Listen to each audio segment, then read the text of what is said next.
Hey, hey, how y'all doing?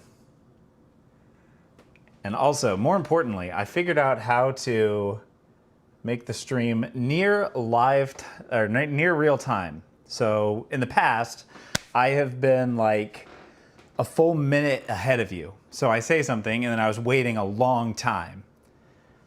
But now it's way faster. So I had to make some changes. I bought a ton of gear, which is why it looks so nice now. So hopefully everything works tonight. We're gonna see how this goes. Make sure that everything sounds okay. I am using all brand new stuff. You can ask me any question you want to. But before we get started, I have to deflask my first plant. It is a white monster. But now you can ask your question.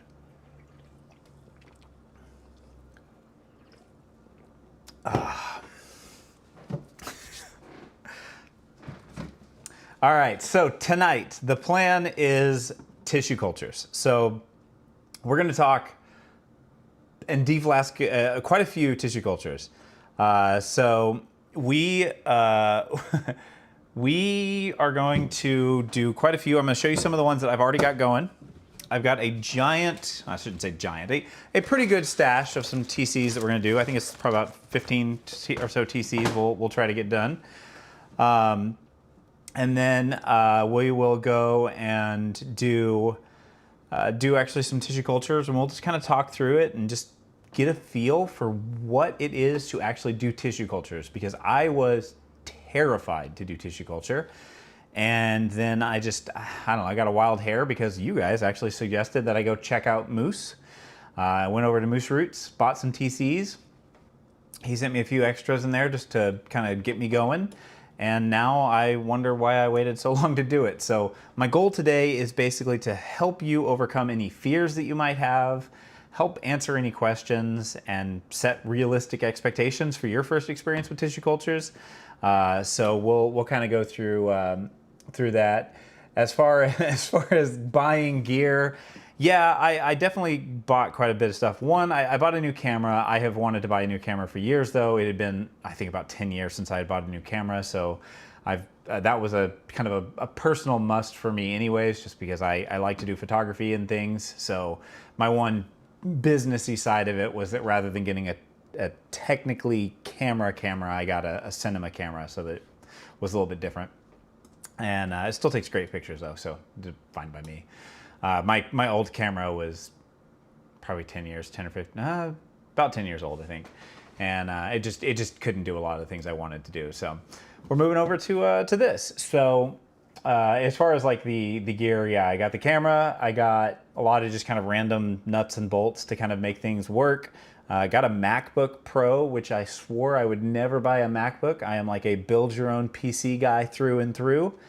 And I hate how much I'm actually enjoying this MacBook. I thought I would hate it, and I kind of like it a lot. It's expensive, but I because of what I'm doing, I wanted something that was pretty bulletproof for this. So it was kind of a recommendation that somebody gave to me. So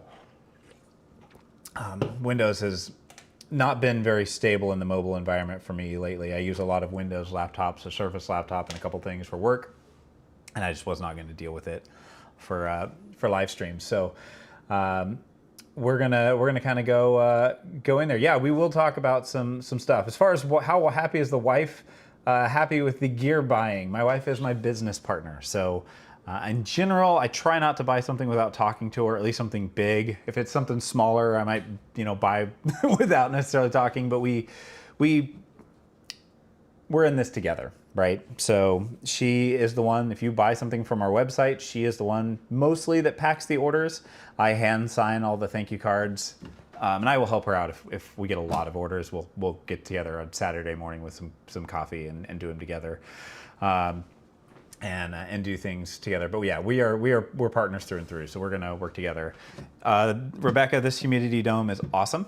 This, I would buy a couple more of these, but I've actually been really enjoying my little boxes, so I'm gonna build one of my boxes to try to do for today. But this is a great option. This is the AC Infinity humidity box. They sell it with grow lights in it if you need lights for it.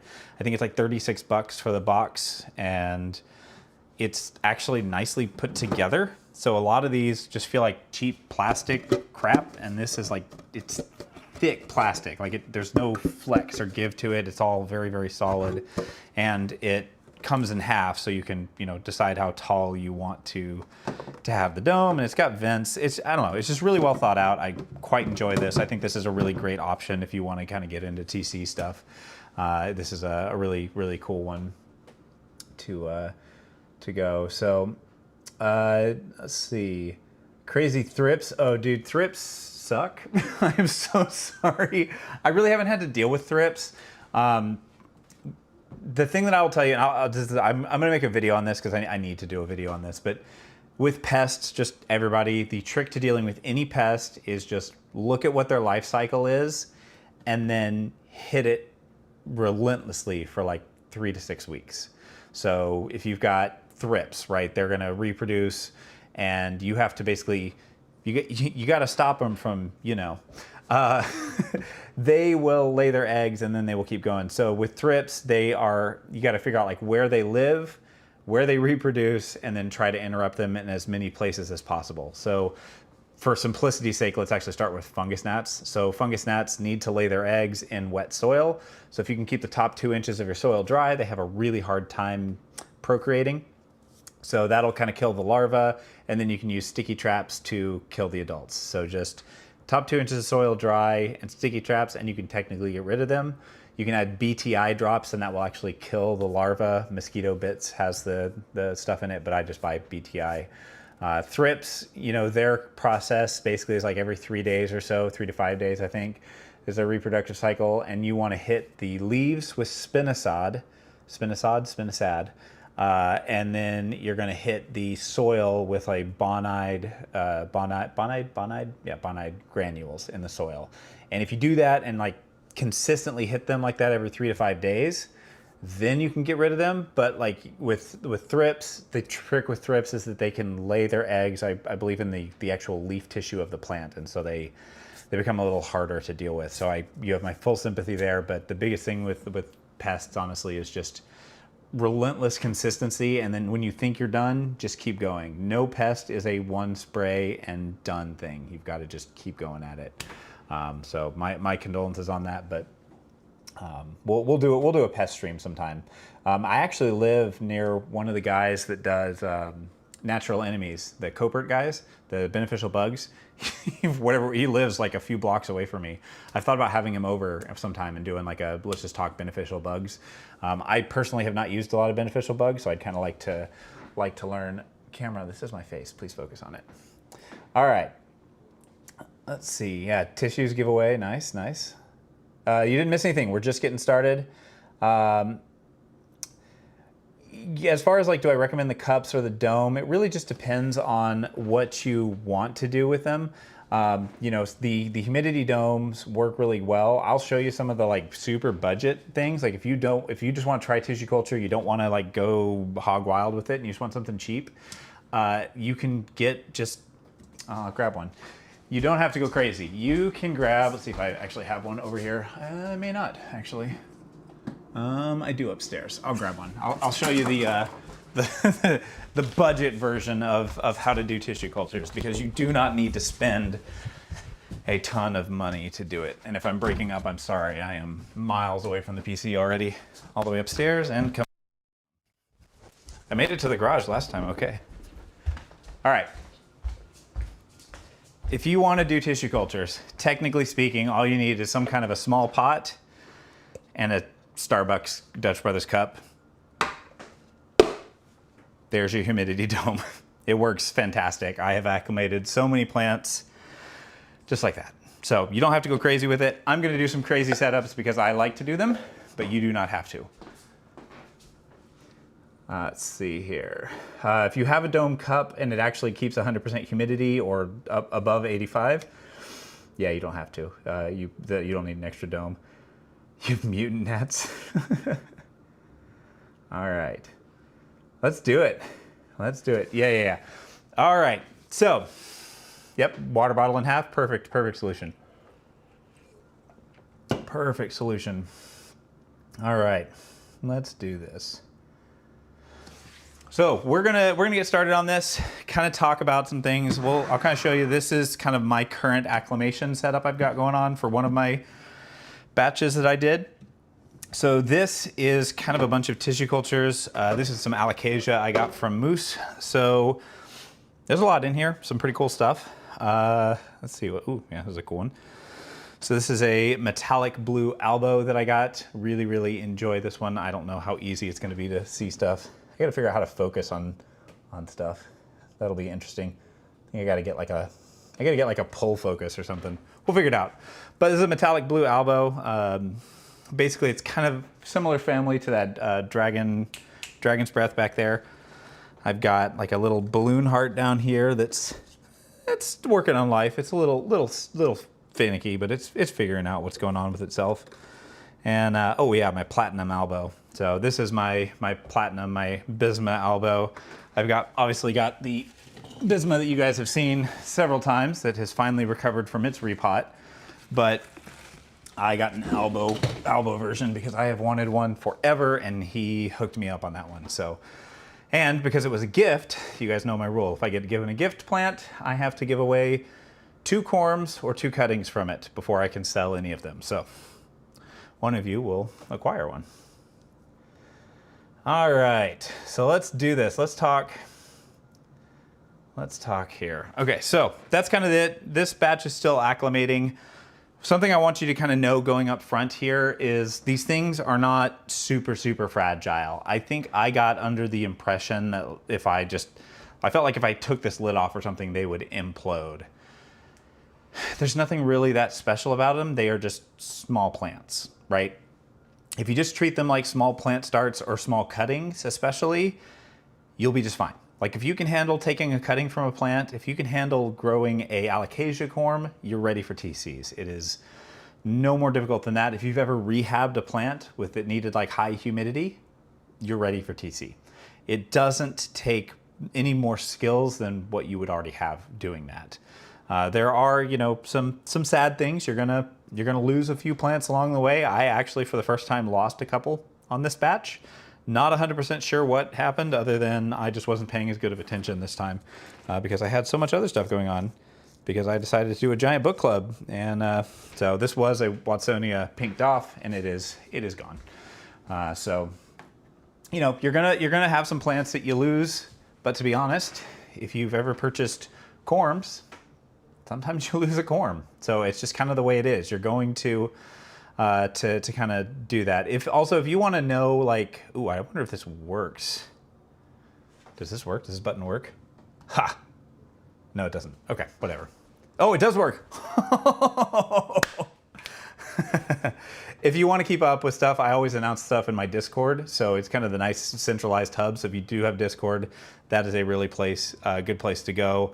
And then we also announce our lives and our stories on Facebook and Instagram. So that was fun. Yeah, I understand on that one. I'm kind of working on a better notification system, but YouTube actually is done pretty good when they go live. So we're gonna leave this batch alone. They're gonna do their thing. Let's actually get into the process and kind of cover how we're gonna do this. So there's a couple things that I'm gonna make a recommendation for you. And I actually did forget mine before the stream, so I'm gonna go grab them.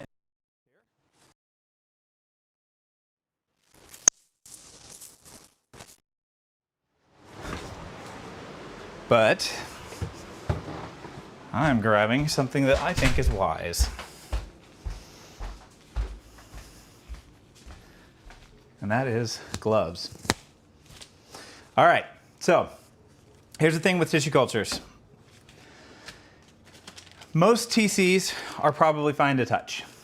Don't get me wrong, I don't want to like put you in this big fearful place that these things are going to like cause you to grow a 3rd nipple or anything. Or 4th nipple if you're, you know, already there. They do use some interesting hormones and chemicals, and 99.9% of the time, everything is completely fine.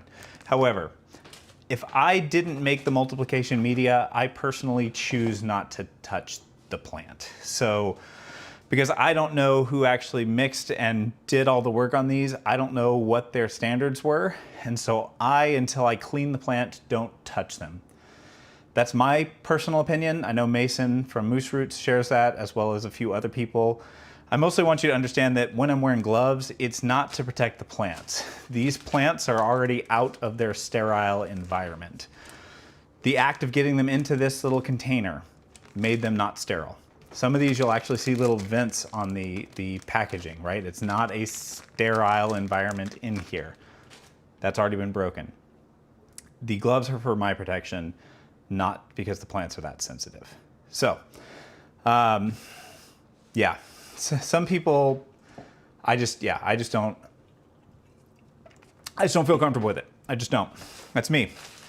So we're gonna kind of talk supplies and kind of talk what you would probably need kind of up here up front, just to kind of let you know. You need some kind of a distilled water, at least I use distilled water. Some people will actually clean the roots and the agar off in the sink. I think Orange Lake Nursery does it that way. I had never done it that way before, and this is the first batch that I've ever lost tissue culture plants on. I don't know if it was the sink or not. I'm just saying that's the one thing I changed was using running water as opposed to just doing it in distilled water. So I'm gonna stick with distilled water this time and do it the way that I know works for me. So we're gonna be doing some of that and kind of showing you what that looks like. I'm going to probably move the camera and kind of aim it down and sit down here in a moment. But what you're gonna need is some kind of distilled water. You can just go down to your local Walmart or something, grab some distilled water. You need some of that on hand. You're going to need some kind of, or I recommend some sort of a disinfectant. First time I did this, I used hydrogen peroxide and it worked just fine. I have used betadine before, and now I am using Physan 20. This little bottle is about 20 bucks. It will last you for, I actually don't know what the shelf life is for this, but it uses a very small amount in your mix to actually go ahead and make your kind of disinfectant solution that you're going to use, which I have pre-mixed right here. So need that. I do recommend some kind of either fertilizer or Clonex. People will use something like Clonex. I tend to use Rapid Start because I've got it. This is technically more of a nutrient solution than an actual rooting solution for what it's worth, but some people use Clonex, some people use that. It doesn't really matter, although Fluval Stratum has really good nutrients in it anyways, so you may not actually need to do it. I just like to.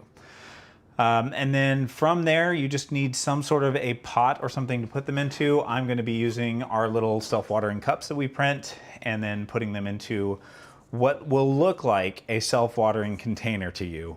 It's not technically going to be yet, and that's going to be kind of part of the key to our success and why this has worked well for me, I think. So we're going to do that. Yeah. So as far if you're looking for the plants, his website doesn't really have a lot. You really have to try to catch the lives. I feel like this camera is not focusing on me as the human being. That is my face. Focus on that. Look at me, camera. Anyways, so that is that. You can use either brownie plugs. Some people will use brownie plugs. I use Fluval Stratum and Perlite, but a lot of people use brownie plugs and love them. There's nothing wrong with them. They're not death plugs. They're just brownie plugs. They work great. Some people will use moss. I don't like moss myself, but that is perfectly fine. My main reason for not liking moss is because I hate trying to clean it off of roots.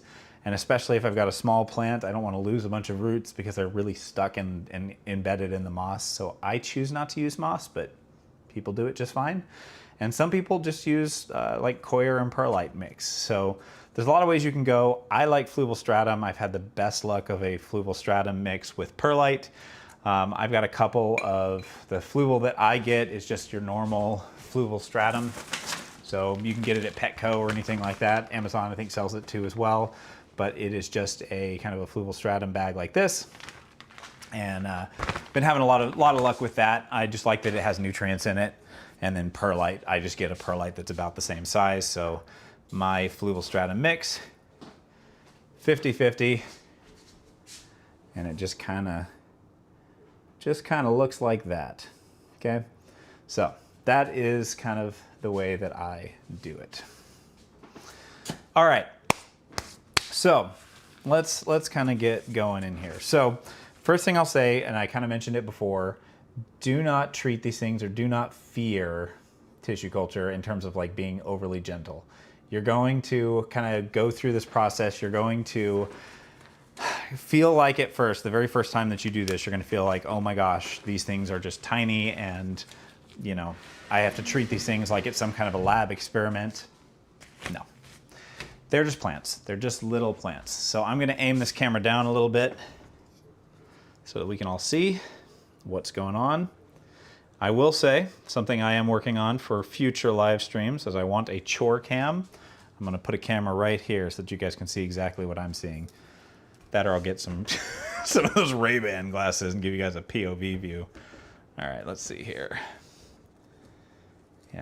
Yeah, Pig, we've really been enjoying it, man. We've been having a ton of fun. Part of me has really just kind of been wanting to build the kind of community aspect to it. I'm pretty busy, so I struggle sometimes with community, and so doing this stuff live helps me make time. You know, when my wife and I want to spend time with each other, we make time, put it on the calendar, and plan it. We got 2 kids, so time is precious, and sometimes you just have to set aside time for one another. That's kind of what this is all about for me. I'm not saying we're married or anything. I'm just saying that's what I do. All right, let's go up a little bit, and then we're good. We need a chore cam. All right, there we go. That'll work. Yeah, fluval or contrast soil. I've tried both. I'm trying fluval again this time. Contrast soil, I think, works better long-term for sure. I ran out, and I couldn't get it here fast enough, so we're going with fluval.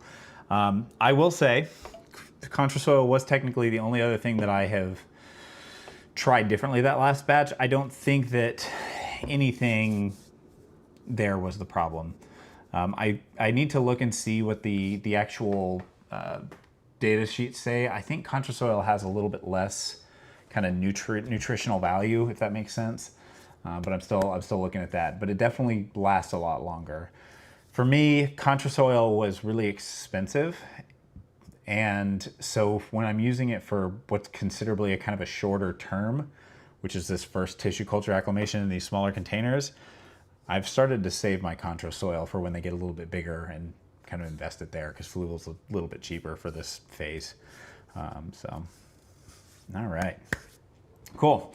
Let's kind of dive into this. So we're gonna kind of go through here. I like that I can actually see you guys message quicker. I'm glad we did this. We kind of made an executive decision that speed and interaction was better than having 4K video. So, all right, I'm gonna put on my gloves so I look like Dexter or something.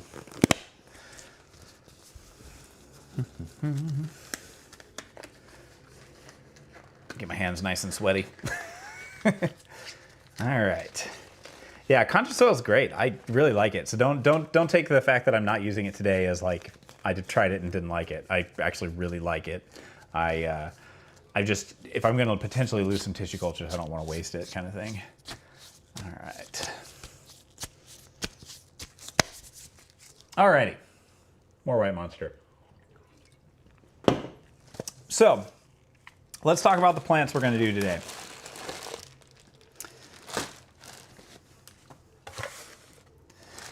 First, we have the Alocasia chanturii. Chanturii? This is a very pretty pink chan. Very excited about that one. We have a Monstera Star Shadow. And again, this is the sketchiest one I could find. I wanted this to be as sketchy as possible, because if I can keep that thing alive, man, it's gonna look good.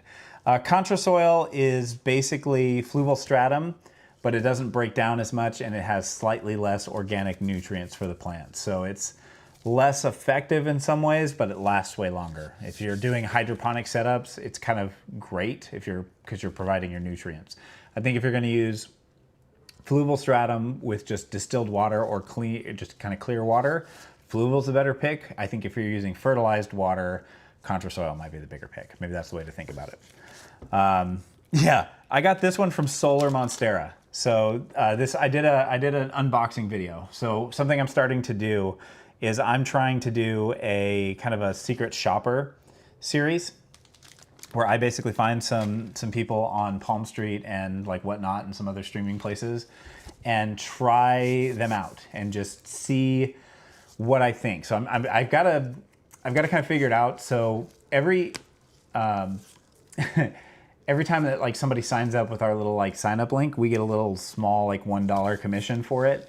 And so just over time, we've kind of gathered enough money. And then as I get enough money, I use that to secret shop somebody. I will say I have a goal. I don't know if I'd get in trouble for doing this, but we have like 160,000 followers. So I've thought it would be really funny to see if I could get like a ton of people to mass sign up on Palm Street for us so that we could get a really large, like that with those $1 bonuses for signing up.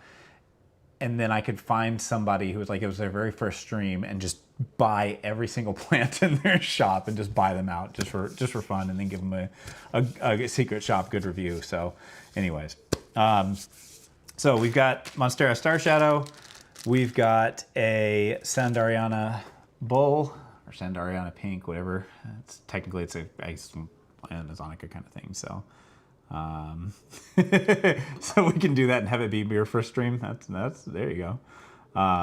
Yeah, Solar Monstera. I really liked him. Gino's his name. Super cool dude.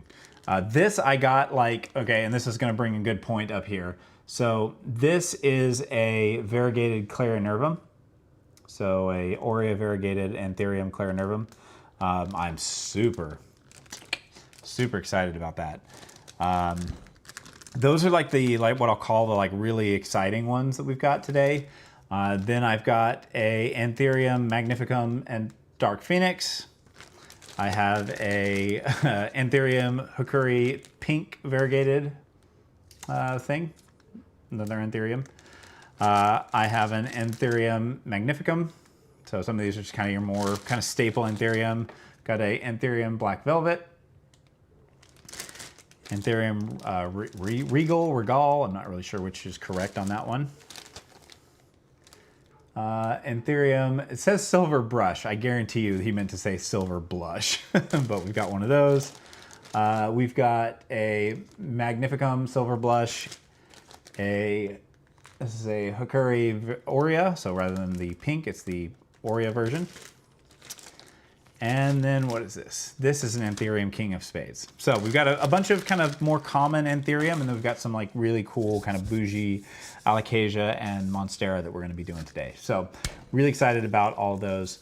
What I will say about this is a question that people do ask is how long can these stay in their bag? These have been in their bag for at least, since I got them, at least 5 to 6 weeks. So I have heard of people, I had one of these actually fall behind my shelf when we got at PlantCon, and it fell behind my shelf and I forgot about it. It was there for 3 months and deflasked and everything was just fine. I've heard people say that these things can last like upwards of a year or even longer inside of these bags, as long as there's no contamination and you still have some agar for the plant to eat. If you're gonna store them for a long time without opening them, you're supposed to keep them in cooler temperatures with no light, but low light. So that's how you can get them. Yeah, a few months. Yeah, absolutely. So you can let them go, let them last a while, and you are totally fine to let them go. So if you currently have some TCs and you're like feeling like, oh, I've got to rush, or I don't have the supplies to do this today, don't worry. You don't have to do it right now. You can wait. If you have some coming and you're like not sure if you're gonna have all the supplies, don't worry about it. You can order your supplies. You can wait till you're sure, and then you can do it. So let's talk kind of next steps here. So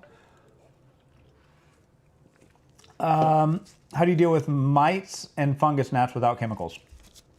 Jacob, if you have gnats, the best way to deal with them is going to be use sticky traps for the adults and then switch to bottom watering. So you basically just take your plant, put it inside of like your bathtub or something and bottom water it. So you put it in the bathtub for like 30 minutes with like an inch or two of water and just kind of put all your plants in there so that there's water in the bottom of their pots instead of the top. The top of the soil will stay dry when you do it that way.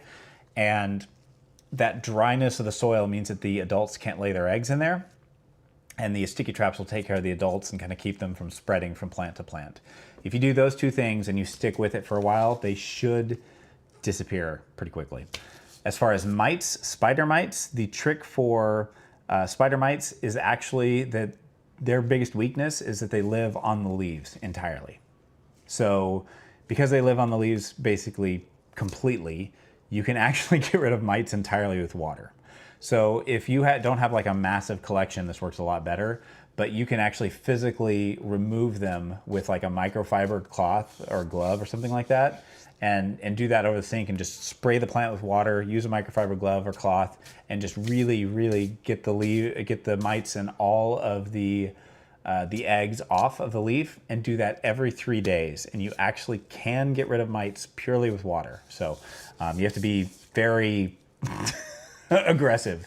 I will also say reducing your canopy. So if you've got damaged leaves that are ugly anyways, just clip them off because they're just a breeding ground for more of them. So reducing the amount of canopy and your leaves touching each other, because spider mites will spread like wildfire. So you can do it. It's a bit of a pain, but that will take care of it. And spider mites, again, only live on the leaves. If you're seeing small like mite things in the soil, you actually probably have soil mites, and those are considered beneficial. Mealies, dude, I feel you on that. Mealies, I had mealies I bought as my silver satin pothos. I brought a silver satin pothos home from my local nursery. It was like a great deal, and it was infested with mealies, and it got my entire collection for a solid year. It actually, our big Thai got infested with them, and that took me months to clear all the mealies off that. And it was just a Q-tip and rubbing alcohol every single night. All right, cool. Jacob, if you got mites in the soil, they might be beneficial. If they're fast and they're just chilling around, they're probably just eating up decaying stuff, and they're actually beneficial stuff. There's not very many harmful mites that are hanging out in the soil. Also, remember the adage, what is it? It's slow is foe, fast is friend, something like that, or friend is fast, slow is foe. The predatory insects, the beneficials, are pretty fast usually. If it kind of moves pretty sluggishly, then it's usually a pest. Yeah, insecticidal soap is pretty great too. All right, so we've got our in here burnt. Like it's just got some brown. You can cut it off if you want to. It's not hurt anything for it to be there, but yeah, you don't have to do that. Yeah, no, Jacob, it's totally fine. It's fast is friend, slow is foe. So that's the kind of way to think about pests. There's very else thing. Yeah, you can have them do that, Jacob. It's not really. It's not really. Let's see here. Local. Really? Oh, Henry. Somebody messaged me about that. Somebody messaged about this really interesting spray that a nursery gave them. I've not looked into it yet. If I can find it, I'll do some research on it and see, because that'd be really cool. All right. So let's dive into tissue culture stuff. So we've got our tissue cultures. Remember, we are not going to be overly gentle with these. They are fine. They're not going to collapse on us. So, oh yeah, absolutely. We always record these things. 100%, Sam. We want to make sure you guys can see these. And it's beneficial for me too, because we're actually going to be teaching a tissue culture class live in Seattle. So they invited us over to PlantCon, and we're going to do that. That was you. Okay, so I did get your message. I'm going to check it out. I just haven't had a chance. So the plants here, we don't have to treat these super careful, right? We're going to pull them out of here. We're not being overly sterile. You know, it's nothing like that. The plants are going to be just fine. So we're going to do a couple of solution mixes here. We have a mix here that's going to have my Physan. So this is going to be your disinfectant stuff. So you're going to mix in a little bit of Physan. I do not remember what the exact mix is here. It was not much.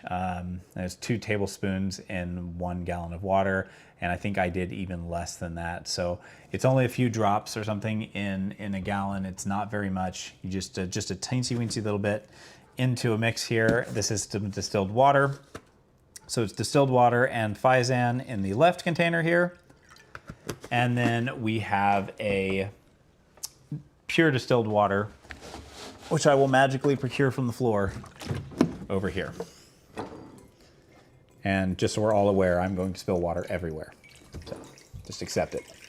Yeah, Fizan. Thank you for spelling that, Connie. Appreciate you. Yeah, Fizan 20. It's considered, from what I understand, it's kind of considered the gold standard. Betadine is another one that I've seen people use. I think Rare Plant Ninja uses betadine, and a couple other people that I've watched do some stuff. Zachary, that's actually just in general. Most pests that are slow, you kind of think about it like what's their goal, right? If your life's goal is to slowly munch on plants, you don't really have to be very fast.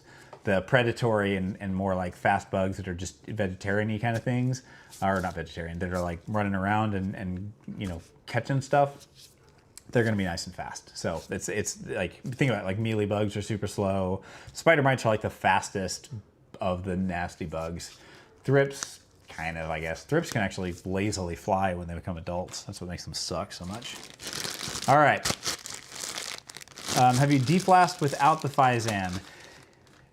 No, not Fizan. I mean, I've done it without Fizan. You can use hydrogen peroxide, which is like $3 at a store, right? So just use hydrogen peroxide, bare minimum. Mix it like one part hydrogen peroxide to like 2 to 3 parts of water.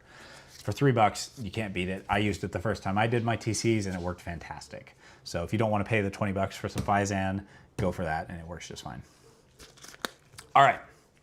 So, got our 2 different waters here. So our goal here is going to be to take the plant out and get it disinfected. Now, I also need to build a box. I might build the box first. We'll start one in here real quick. So we'll do this little King of Spades just because it's going to be really easy. So this King of Spades does not have much of the roots going on here. There's not much roots. This will be a really easy one to kind of show you.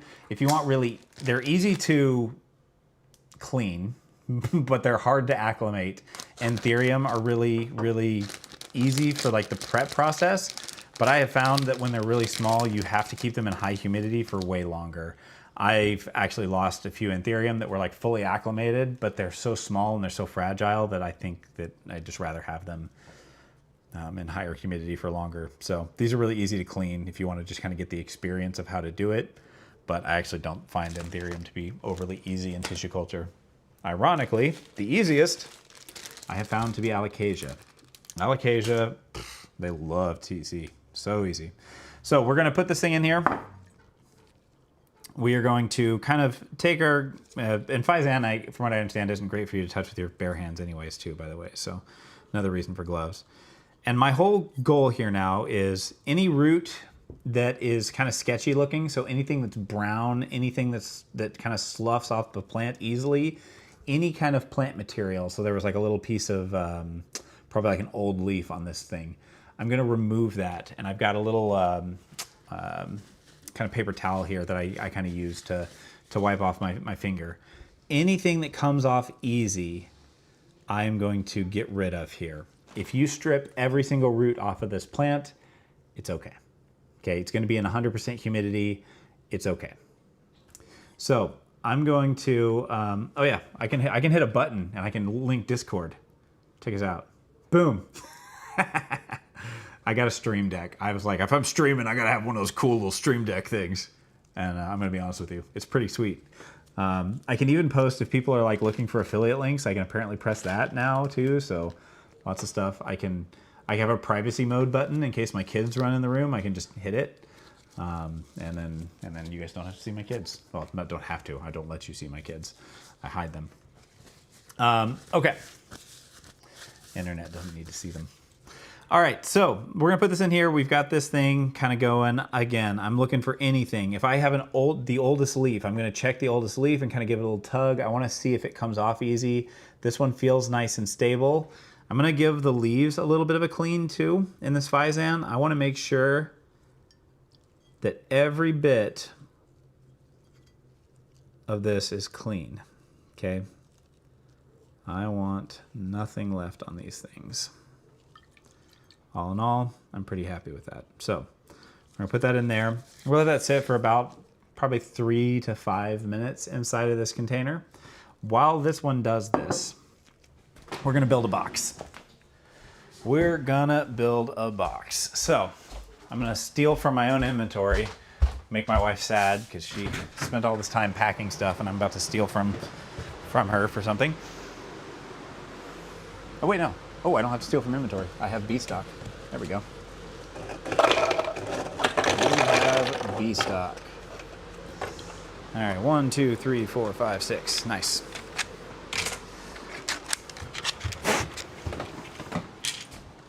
All right. While that goes, I am going to build a box. Dude, Stream Deck is awesome. I make fun of people. I thought I was like, why would I ever need one of these? And I'm telling you right now, once I figured out how to use it, I kind of want one at every single PC that I have. I have to do like inventory and like stock things into our website, and you have to go to a specific section of our website to stock stuff in on Shopify.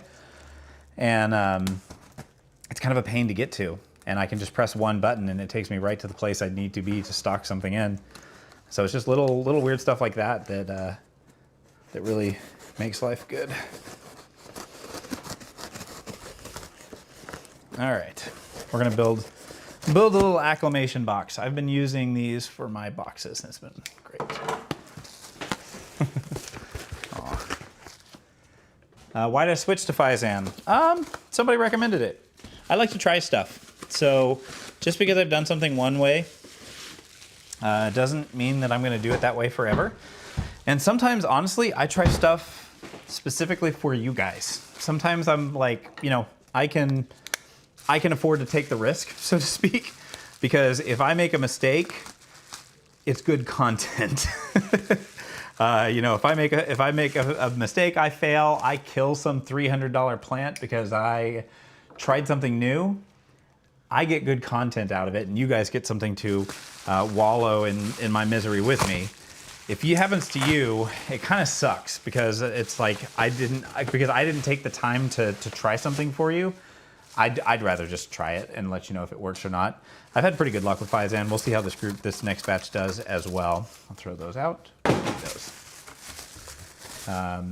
I've never killed a $300 plant. I'm trying to think of I think the most expensive plant I've killed was $50.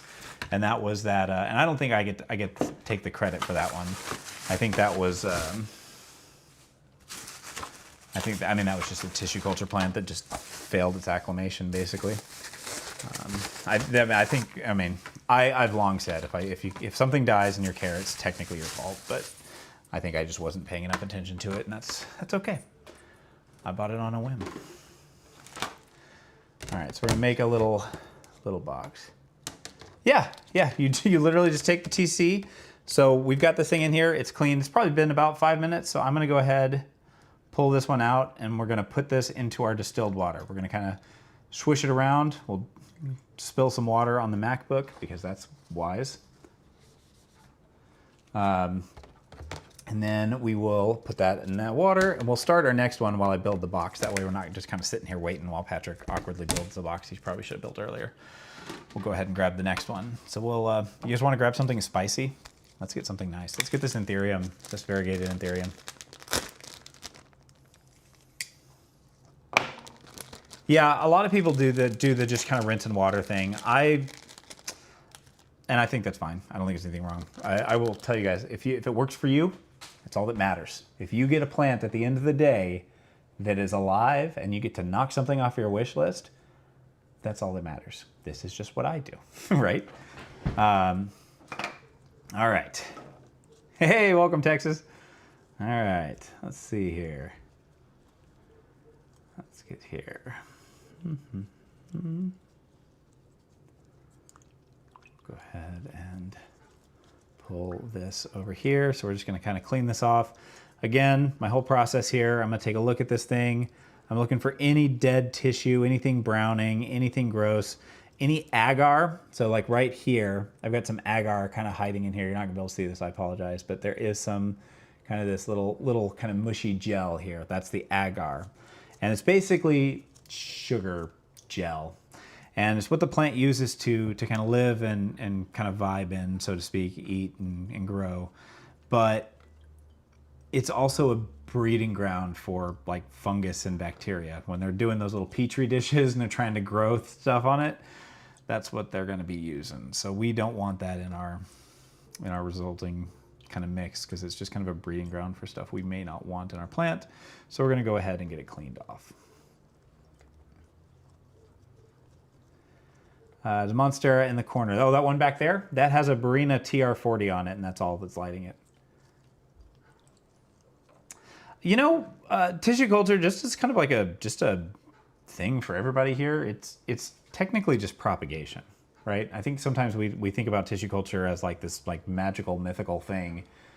And all it is rather than you cutting a plant and getting two plants, right? You cut a plant in half and get two different things.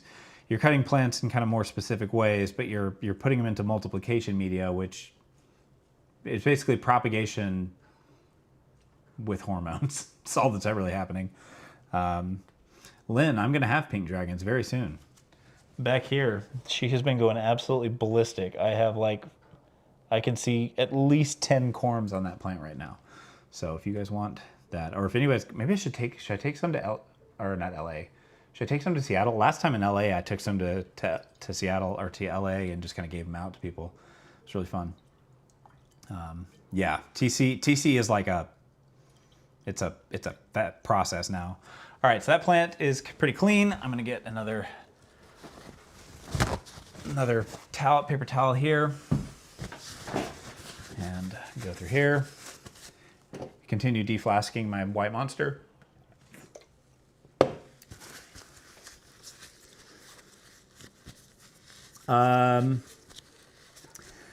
Caitlin, if you've got sometimes alocasia are a little bit dramatic when they get repotted.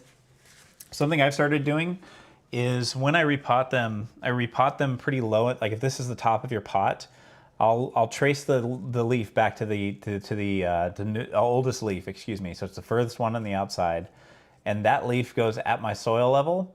But instead of putting my soil level at the top of the pot, I'll put my soil level like halfway up the pot. And then what happens is that as it kind of loses some of those leaves to make room for roots to grow, then once that happens, then I will raise the soil level, and that will get it to start growing roots around this part up here where those leaves have fallen off. I've kind of had it happen a few times where I have actually ended up, actually, this pink dragon actually has the issue where you end up with like an alocasia tree because it loses a bunch of leaves at the top. Actually, here's a good example right here. So I didn't do that with this plant right here, and you can kind of see how like I should have put the soil line about here because this lost quite a few leaves during the transition. And so I should have put this more like right here so that I could have added some stuff. So make sure that you're, as you're losing those leaves, if you lose a couple leaves during a repot, it's fine. If you're losing like all of them, that's bad. So it's not entirely crazy to lose some leaves, but make sure that it's getting a lot of light. If you repot an alocasia, you've got to give them a lot of light so they can recover.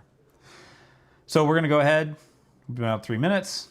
We'll pull this over here, we'll swish it around in the distilled water, and kind of rinse that Physan off of the plant. And the next plant while I continue going. Let's see, what do we want to do? Let's just get all the fancy stuff out of the way, and then we can kind of, those are the ones I want to get out. I've been waiting to see these things out of here.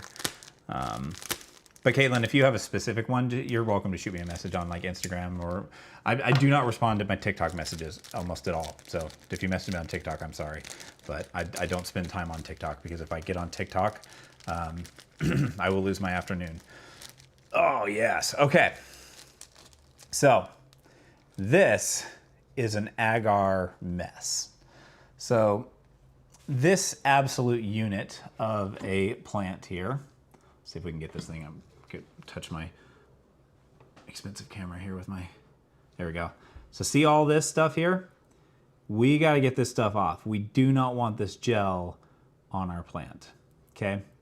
Yeah, this pink chan is absolutely nuts. Absolutely insane. Yeah. I've wanted one of these for a very, very long time. I'm excited. Okay, so I'm not going to put this right into the water or the Physane solution first. I'm actually going to work on getting some of this agar off so I don't just kind of muddy up that water with this stuff. So we're going to pull some off. And look, you're going to see this and you're going to be going like, ooh, you're losing a lot of roots there, Patrick. And that's okay. If you guys have ever watched Lar from Plants and Jars, she actually removes every single root when she does a tissue culture acclimation. So, oh, pink cupriate. Yeah, Rebecca, I'd do that. I don't have one yet. That'd be kind of fun. I gotta get mine bigger though. But yeah, I'll happily hook up with the corn. I love doing trades. Trades are fun. Although I will say I've killed every single trade. I never kill plants, almost ever. I kill trades. I don't know why. Somebody traded me a pink plumbia, whatever it's called, pink plum, whatever it's called, the alocasia. I traded them a Lauterbachia albo, and then they traded me one of those, and my corn died immediately, just next day. All right, so I've got most of the stuff off of the plant there. Yeah, I mean, to me, like I don't care. Like, you know, I'll happily get you hooked up. For me, I mean, I sell stuff from the website and whatnot, and that does support us and kind of our business. But like I've told people this before, I have a full-time job. This is not my job. This is just something I do because I enjoy it. I wouldn't mind if it was my full-time job. Let's all be clear. It would be kind of fun because then I could just like live stream daily or something, or every other day. But for now, once a week. This week it's twice a week.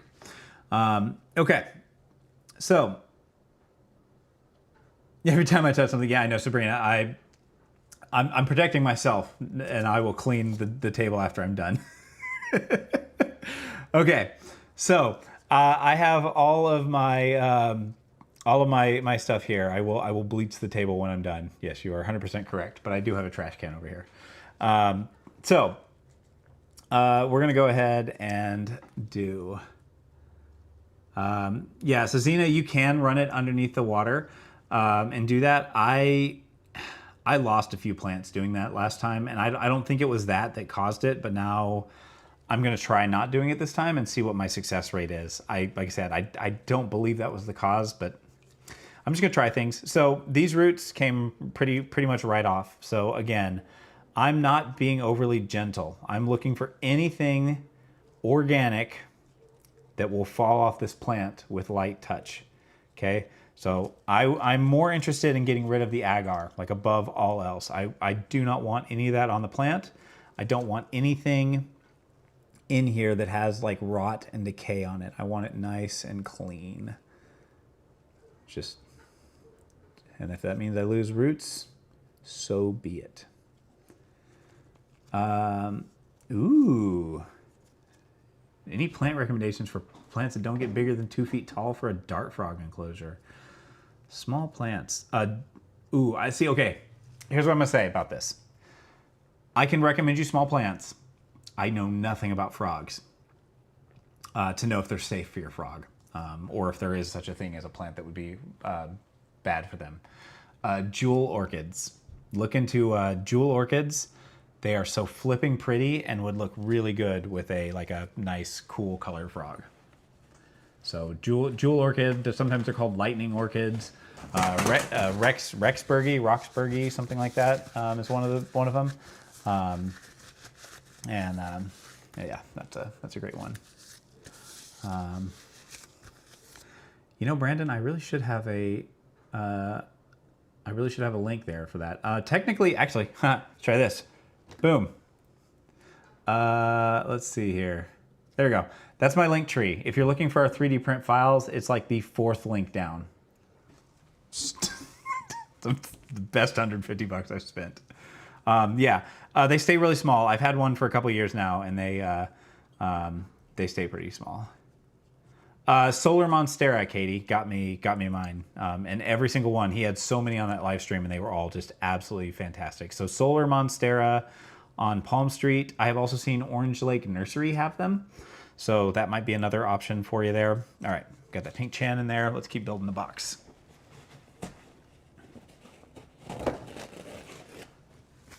Dude, I'm telling you, that button is like my life. I love it. I can press like follow me buttons. I've got a mute button too, which, you know, I don't know. You never know. My dog could start barking, and I don't want you guys to have to listen to that. All right. Don't make fun of me if I don't build this correctly the first time. It's bound to happen.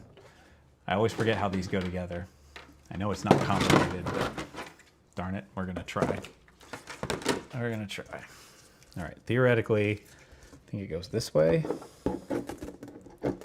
Yeah, okay, that's right. You gotta put the sides on first. There we go. So if you're wondering what these are just little acclimation box that we picked up. I do make a custom little kind of thing that goes inside it that I'll show you in a second, but we don't take sponsors on this channel, really. If the only time I take a sponsor is if I was already actively using the product anyways, and I would continue to recommend it, which means that I take like 3 sponsors a year, maybe. So all of the money that we generate from the channel is either from just ad revenue from you guys watching our stuff, or from selling stuff on our website.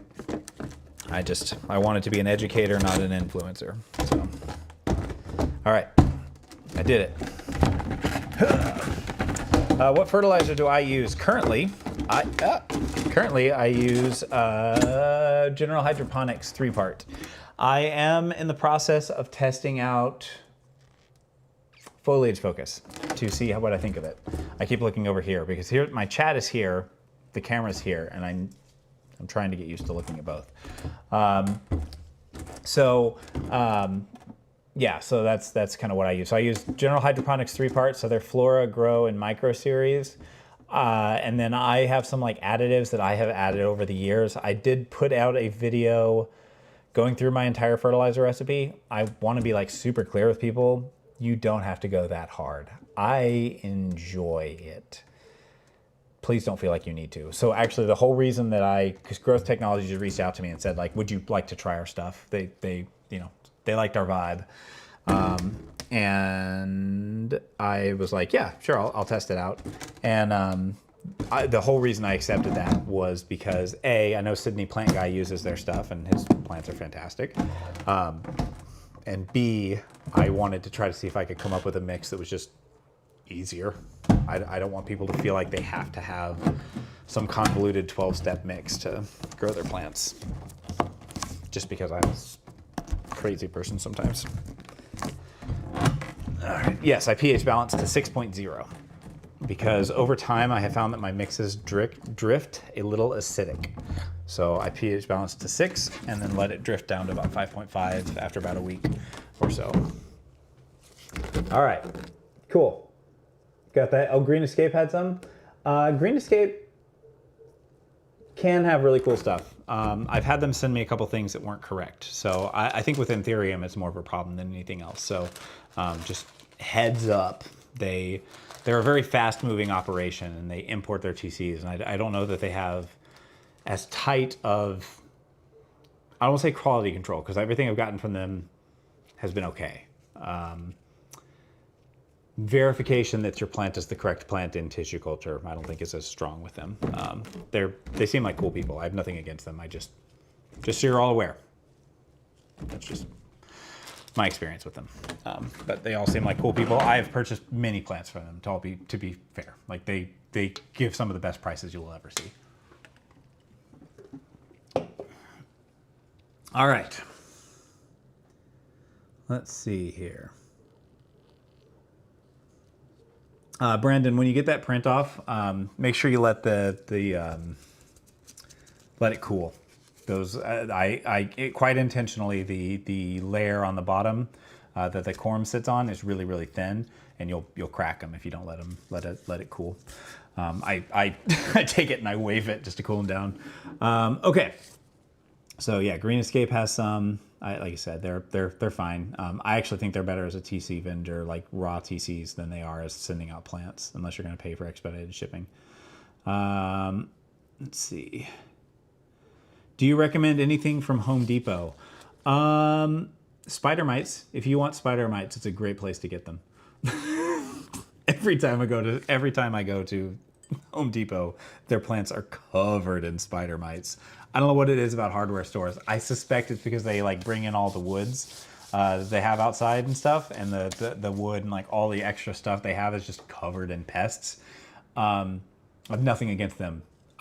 Every plant I seriously, once you know what like pests look like, every time I go there, they're just covered in stuff. So this is gonna be my acclimation box. We're gonna put in one of our condos in here just for fun. I've been doing this for my last couple batches of tissue cultures, and it has been working really well. So I'm gonna keep sticking with it because somebody told me that these boxes work really well for them. So anytime I have a failed print, I actually take the failed print and I use them for myself. So we're gonna put this in here and populate our box. Mealies, yeah. Yeah, that's true, Rebecca. They're not plant people. They're not a nursery. Their business is volume. They want to catch the impulse buy when you come through the store. Again, I don't fault them, the employees or anything like that. That's not their job. They're not plant people. Now a nursery not telling you there's pests, that's a whole different ballgame. I'll fight that. All right, there we go. Got the box. And the last one here. Snap, snap, snap. So the reason I built these things, well, the reason why we did the Corm Condo is I was so tired of these shelves that come with this thing and knocking it over. Rare Plant Ninja got me addicted to these little tiered boxes. And then I was like, no, I can make this better. All right, so we've got our box here. So we'll go ahead and get our next plant in here. Star Shadow next. Let's do the Star Shadow. Cherokee, you can ship plants. I know sometimes it feels scary, but if you get from good vendors, or honestly, to be honest, okay, so one of the like cheat codes, if you have somewhere locally that like you've got a decent plant community, your local Facebook, there's probably a local, like look whatever the biggest city is next to you. Look for like, if you like, I live next to Portland. If you type in like Vancouver or Portland plants, there's probably a like rare plant group, and they will have everything you could dream of. Okay, so this plant, we had like a dead leaf in here, right? That leaf obviously would not want to come with us. We do not want that. Getting rid of that. And then, oh yeah, and those Facebook groups will have like a ton of great deals. Like usually there's just a lot of really cool plant people. I've met some incredible people on there. Fun fact, if any of you guys follow the Houseplant Project, Alex, he lives like 3 blocks down from me. A bunch of my starting plants are actually from him. All right, I'm gonna start cleaning this thing. Again, anything brown, anything gross looking, I'm gonna wipe off the plant. And then this leaf right here, so this leaf right here, I can already tell is starting to brown and look a little bit nasty. Might be a little hard to see here, but it's this one right here. So we got some brownness going on this thing. Maybe bring it close to my face. My camera is like ruthless at trying to find my face. So anytime you see this kind of browning stuff, we're gonna go ahead and actually pull this leaf off. I'd rather get rid of this thing than have it cause any issues. Where I get the acclimation box, that is in our link tree, which I can press this button and it's in here. So it's in there. I get it from Amazon. They're typically sold. It's actually funny. They were sold as like Funko, not Funko Pops, but like little minifigure display cases. Was kind of what they're sold for. And if you look now, there's a version of them being sold on Amazon now that has like small cups. Like it's very apparent that somebody took kind of our design here and was like, oh, we should sell that. Like that's what that's for. It's not for displaying minifigures, it's for displaying plants. And I absolutely adore that. Our Star Shadow is challenging to grow. I don't know. I've never grown one. So I don't know what I paid, like 45, 50 bucks for this one, and we're gonna find out. I'm gonna get rid of this root. This root has some brownness and weirdness on it. I don't like it.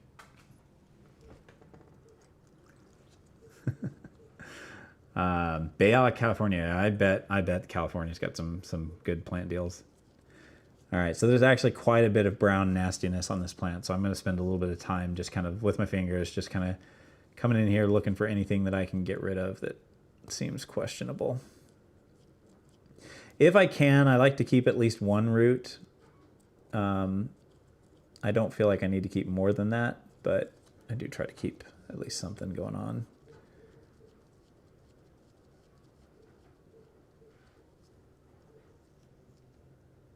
Oh, that's awesome. Yeah, I love shopping on Palm Street. I live in a very small town. So like those of you guys that don't know where I live in St. Helens, Oregon, which if you've ever seen the very first Twilight movie, I live like a couple blocks away from Bella's house. So I think because we're doing the PlantCon Seattle thing, and they've been kind of leaning into the Twilight memes for this event.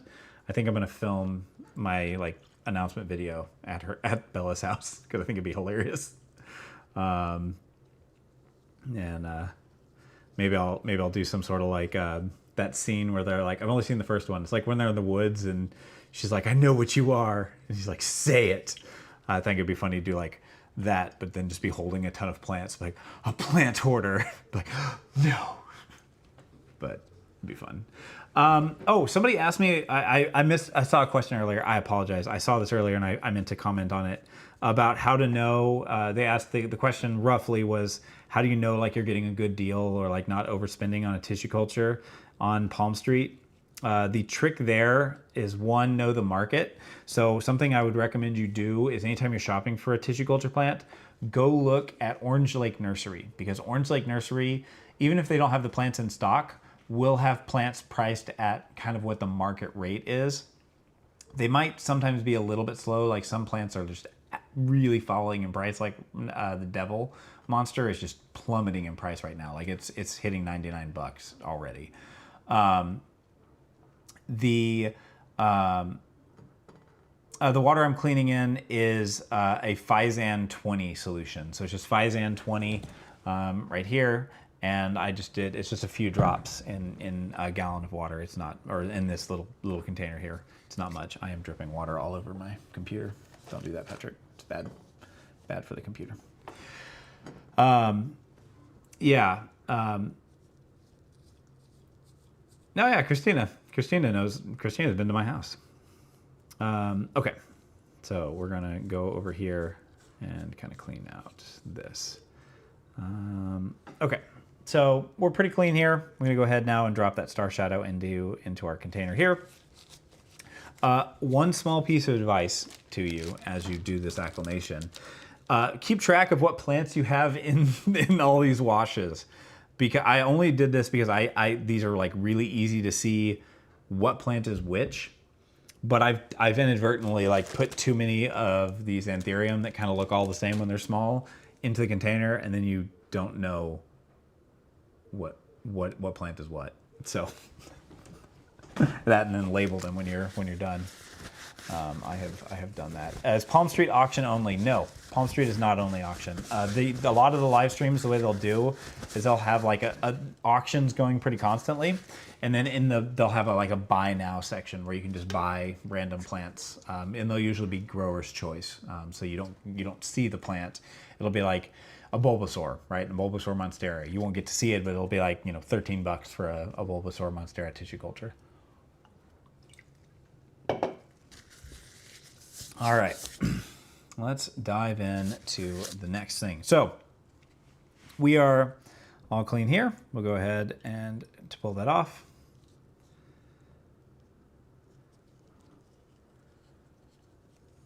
All right, who's up the latest? What time is it where you are? For me, it is 6:23. Who's up way past their bedtime? Sometimes we get people coming in from like Australia and the Netherlands, and I'm always sorry that I start streaming at 5 p.m. Yes, tropical. Definitely agree. Quality over quantity every single time. 9:23, 8:30. All right.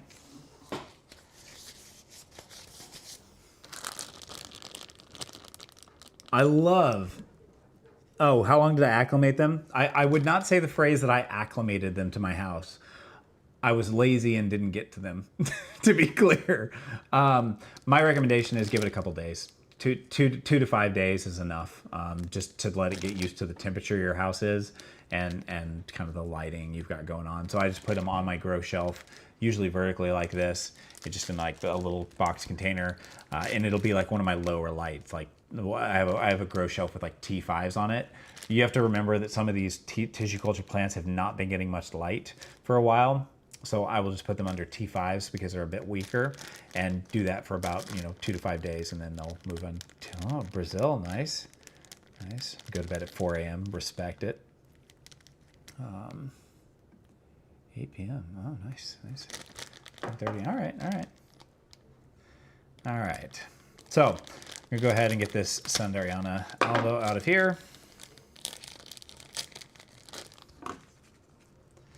You guys, I've not cut myself on stream, but the amount of times that I cut myself with my knife is crazy.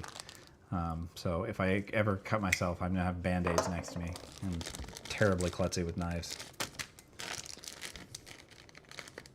Oh my gosh. Look at the chunky roots on this thing. Okay.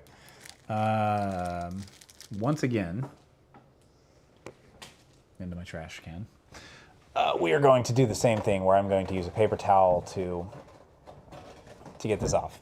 Okay, so look at all this crazy agar on there. Let's see if I can get it to. I think I have to hide my face. I think that's the trick. Yeah, there you go. So just lots and lots of goo. What is my humidity in there? Okay, y'all ready for this? The ambient humidity in my house is 35%. Every plant that I grow, other than the ones that are acclimating, are sitting in 35% ambient humidity. I do not have humidifiers. I don't make accommodations for that. It either survives at 35% humidity or I don't keep it. I will say I'm working on back here. This is one of those Unicali cabinets. The Unicali cabinet is back there, and I'm working on a crazy build for that because I have a couple of Anthurium that would prefer higher humidity, and I desperately love them. So, but yeah, I think I'm not saying humidity is overrated. I'm just saying I don't think it's like focus on lighting before you even think about what your humidity is, in my opinion, unless you have a plant that just needs the humidity. But like all my Monstera, like every single Monstera in here, my Alocasia, my Anthuriums, everything you see in my videos, 35% humidity. Yeah, and people, you can have Anthurium struggling in all kinds of different conditions. It just depends on what it is. So this one actually has multiple plants growing off of it. Huh. Interesting. This one's going to be interesting to clean.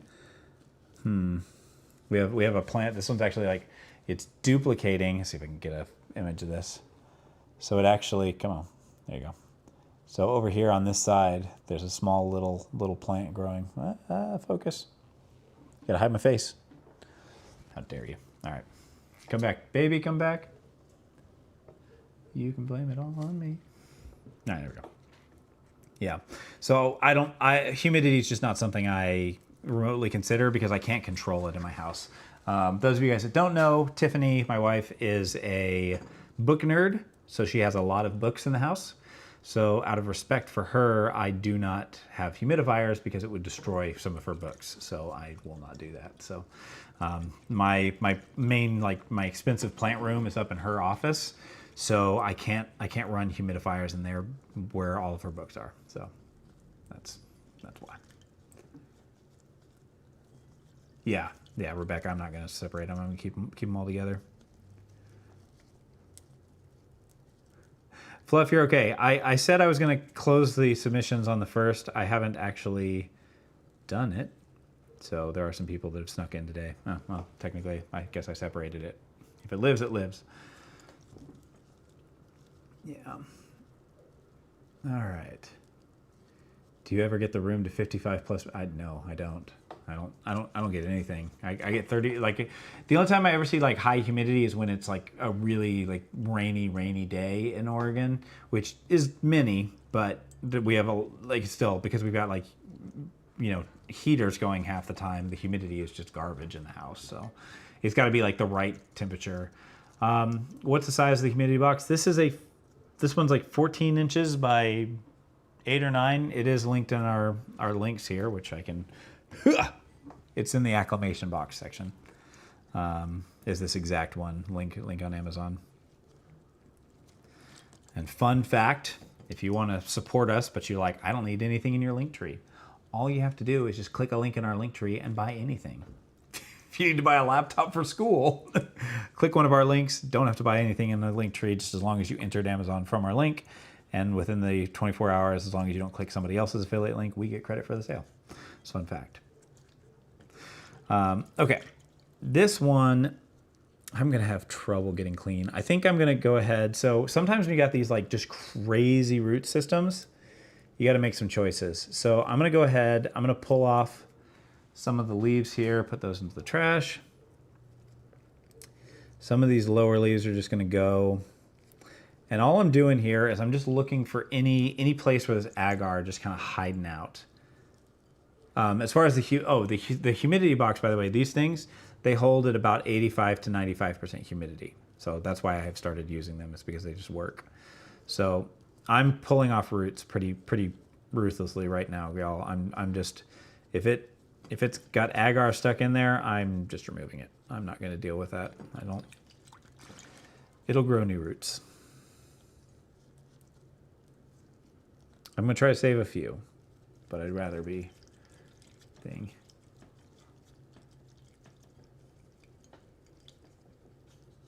Can you cut off a TC and have it still survive like they do a quorum? So understand what's happening here is this is still like a rhizome of a plant, right? So like they're still like you could technically, and they do when they do subdivision or whatever with the tissue culture, they will take it and they will cut again and propagate again and use multiplication media and just kind of keep going with it.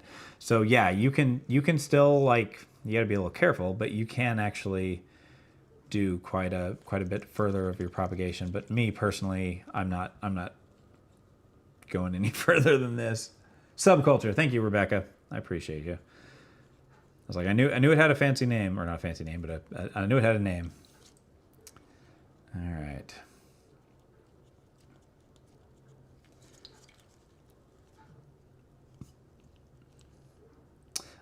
Lynn, if you shoot me a message like the box you're trying to use, I might be able to help you out.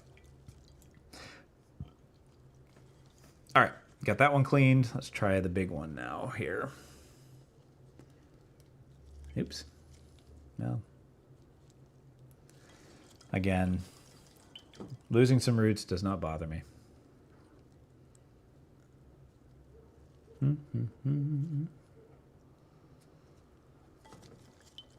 I highly recommend having a podcast going when you're doing this. It is, it is a process. It's very time consuming. But again, as clean as I can get them now, I tend to find I have better success rates. Anything nasty and organic, I'll kind of pluck off. Yeah, that's just more roots. Yep.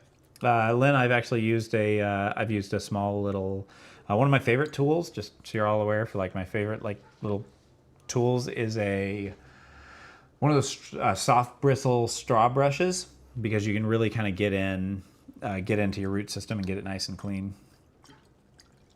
So I like those a lot.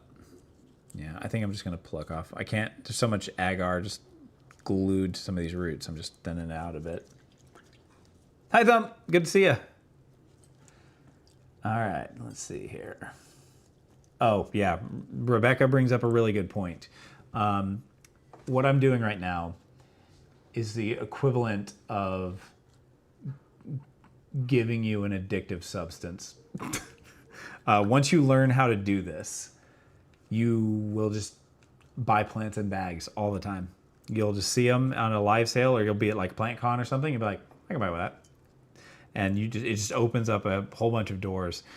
You can get some plants that would be like out of your normal, budget, pretty darn easily. So, all right. Okay, I'm gonna go ahead and dump this out. It's gotten kind of nasty over the past few plants, so we're gonna go ahead and dump this out and get some new Physan solution going here. So we'll clean that out, rinse it out real quick, come back. I'll continue deflasking my white monster. It's almost completely out of solution. All right, clean up. Boop, boop, boop. Yeah, no, Daniel, a cup with a dome is just fine. I put it in the other room. I have acclimated multiple tissue cultures just like this. Use Starbucks cup, or Dutch Brothers technically, your pot with your plant. Ta-da! Okay, this is all you need. So you don't have to do this whole thing. I like it. It looks nice. It's fun. Yes, it absolutely was the cleanup song from kindergarten. I have small children. You bet you I sing that song.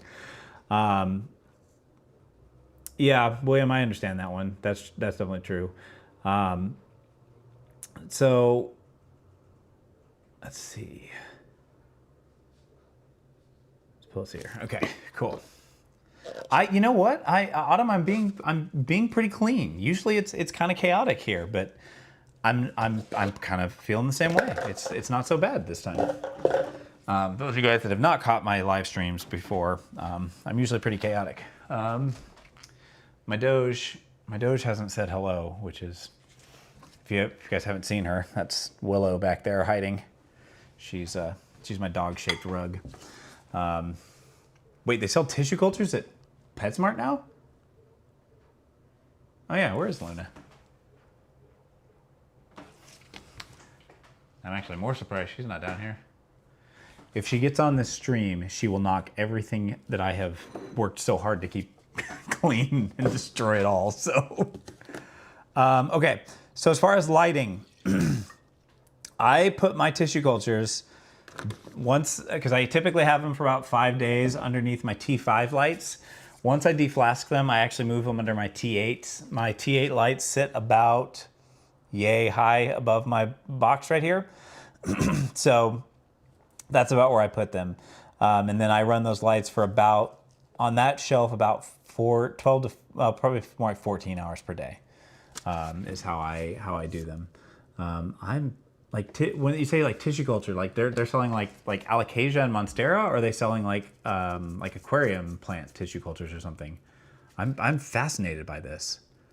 I've never heard that.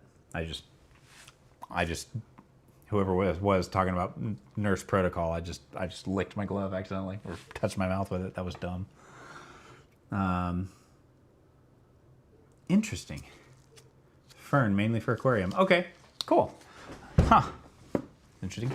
All right, so we have our little tissue cultures. We're gonna have to make a decision, y'all. So I brought in a bunch of little self-watering cups, but I didn't pick a color. So we gotta figure out what colors we're gonna use for these.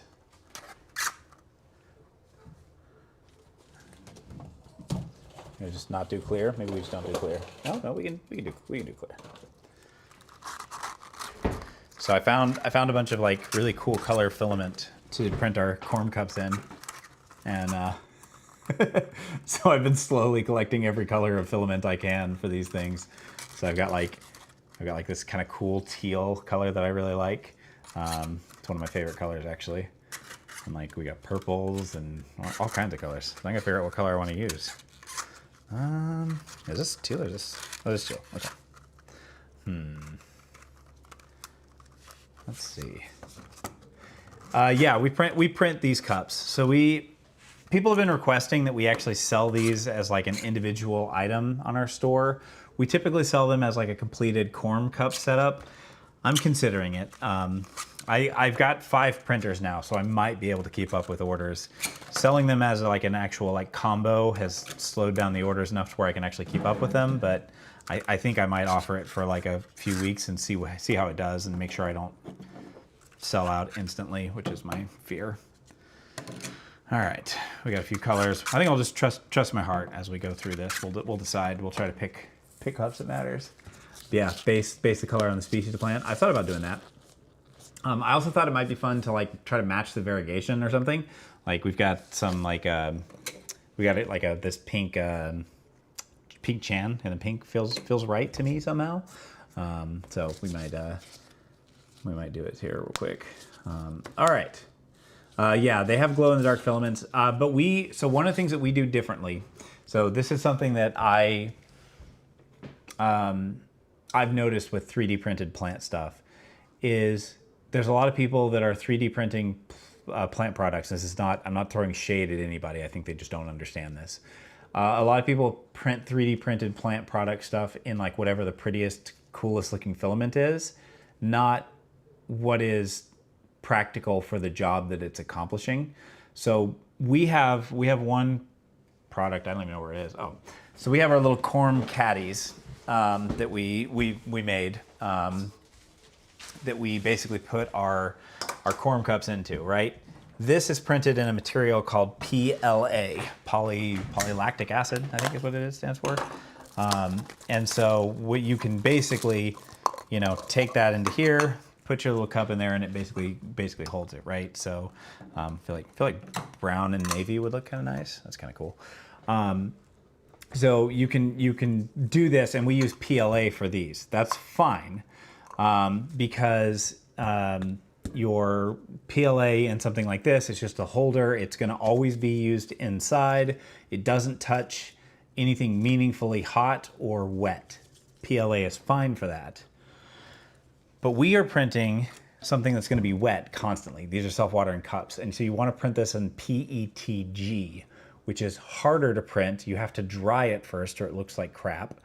And most people, when they're printing products, they don't use the correct filament. And so you end up buying a product that over time, PLA and water exposure can cause it to do some weird things, or heat can cause PLA to melt way faster than PETG.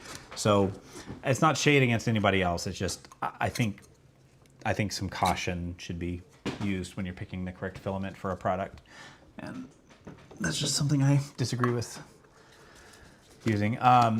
Glow in the dark filament, it comes in PLA a lot. I've not seen very many PETG filaments from like good reputable brands. I've seen one that has made it, but anyways. Okay, so let's see here. Let's do this. So let's talk about how we're gonna pot these up, because this is something that I've seen people make a little bit of a mistake with.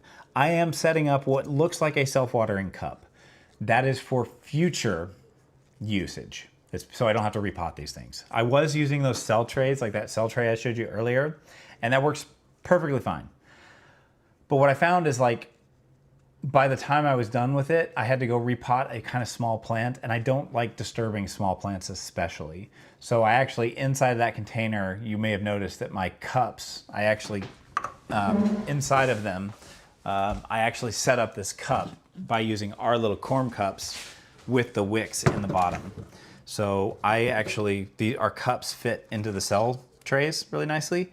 And so they actually have a wick in here. There's no water in here that they're like soaking up or anything. The wick is just kind of there so that when I put it into a cup later,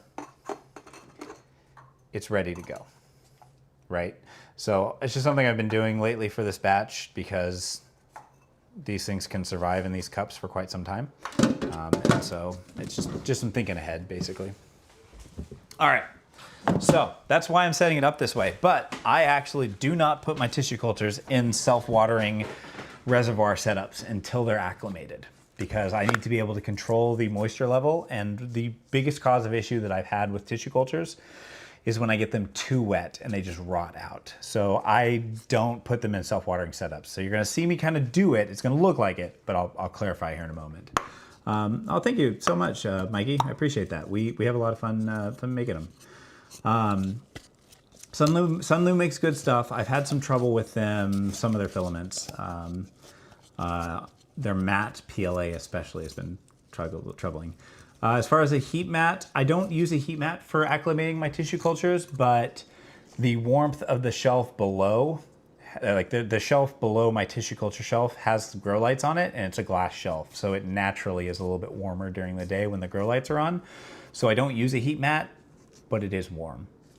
So be a little careful if you're going to use something like a heat mat, because they can dry out whatever's on top of them really, really quickly. So just be a little careful is what I would say. Yeah, so Gravity, if she's printing the condo and the cups, she should be using, or they should be using PETG. If they're printing the Corm caddies, that's fine to be PLA. I've tested the PLA for that purpose because it doesn't come into direct contact with water, it's fine. This setup should be done in PETG, which is why I don't offer it in a bunch of crazy colors because finding PETG with cool colors is actually kind of a pain. They don't make it in a lot of cool colors. Yeah, they seem to, I know that they seem kind of, what do you call it? Tissue culture feels like it's sci-fi, but it's really, it's science, but it's not scary. Like it's not as complicated. So catching everybody up, we did the Physand thing. We cleaned them off. We got them in here for about 3 to 5 minutes. And then we've put them into here where they have been getting kind of clean in this water. I've kind of swished them around a couple times. What we are going to do now is something I'm going to encourage you to do whenever you are working with your plants. And that's label your plants. Because if you don't label your plants, you're going to forget what it is in a couple days. So I have a little label printer here, and we're gonna label some plants. So this is one of my favorite cutaway gags in one of our videos. I just randomly looked at the video and I was like, you need to label your plants. And a lot of people felt seen on that one. All right, so this first one was the King of Spades. Is that what it was? That feels right. Yeah, King of Spades. King of Spades. Okay, print.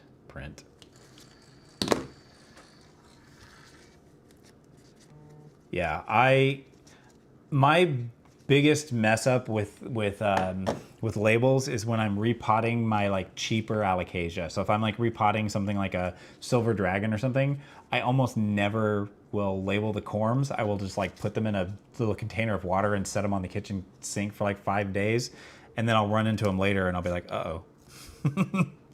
All right, I feel like King of Spades. We'll go with royalty. This feels like a nice kind of goldy royal color. So we're gonna go with a kind of this regal color for the King of Spades. Put that here. Let's see here. Yeah, so the problem, Mikey, is that some of these Anthurium look the same for a very long time. And so you would be waiting a long time to know what it actually is. And also, super excited witch that you guys have found value. We really do enjoy getting to do this. All right, label, inner cup, outer cup. So all that matters here for you guys is just you need some sort of cup. I like something with a little bit of aeration on the sides of it. That's why these cups have so much aeration that we did for them. We're gonna take some fluval stratum. This is where I get messy. Those of you guys that have watched my stream, fluval's where it happens. I start spilling it immediately. All right, we're gonna take some of this, a little bit of fluval, stratum. This is just fluval stratum and perlite mixed 50-50. I've got it filled, not that far right now. I'm just gonna kind of see what this looks like. We're gonna go a little bit further with it. I'm being very careful. I know that I'm being watched by the internet, so. All right, we'll go ahead, we'll put it in there. Okay, just setting it on top, kind of pulling it back. And remember, no matter how small the pot is, slap one for Tanner.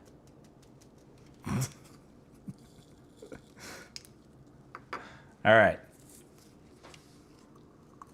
You do repots in bed? Dude, respect. That is a level of bold that I am not. All right, so we've got our little pot here. I will go ahead now. I'm gonna set it here. We do need to water this. So what I'm using for my watering solution for this very first watering, this is distilled water and rapid start. So General Hydroponics rapid start. You can use Clone-X.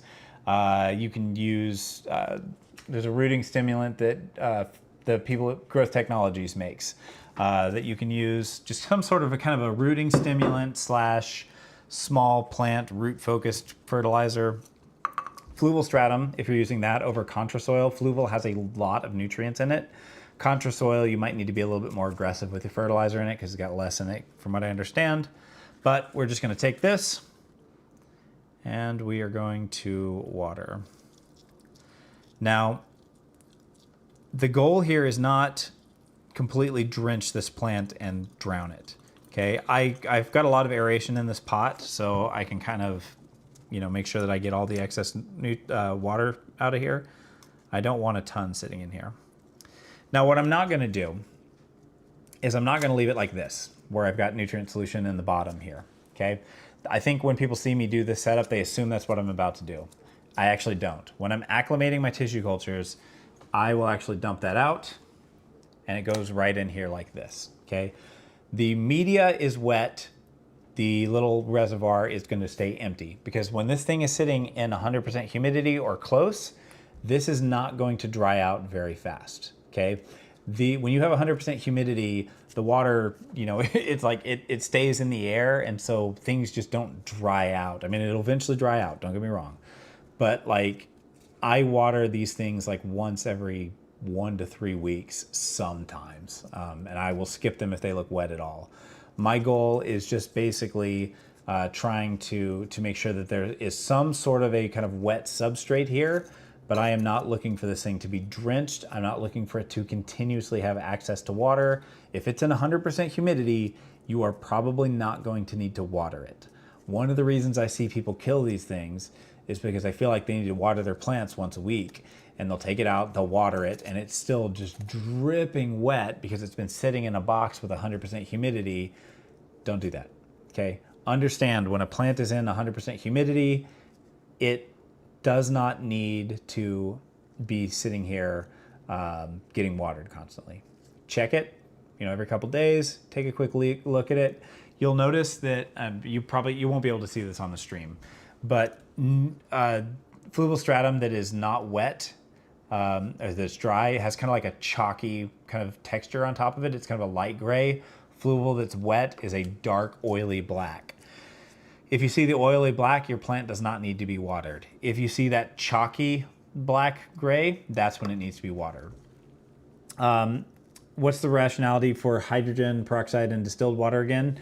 Distilled water just doesn't have any kind of, like, it's nice and clean. So if you have like a sensitive plant, it is like I would say the cleanest water. I guess technically it's probably reverse osmosis. I think is probably clean. Is that better than distilled? I'm not sure actually.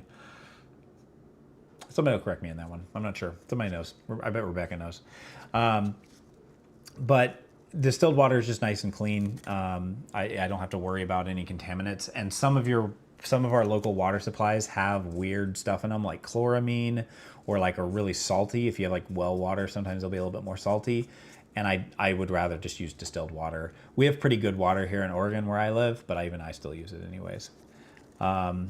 The soil scoop, I don't sell these. I found this on Maker World. So on Maker World, you just print this thing off. But yes, you're 100% right. This is 3D printed.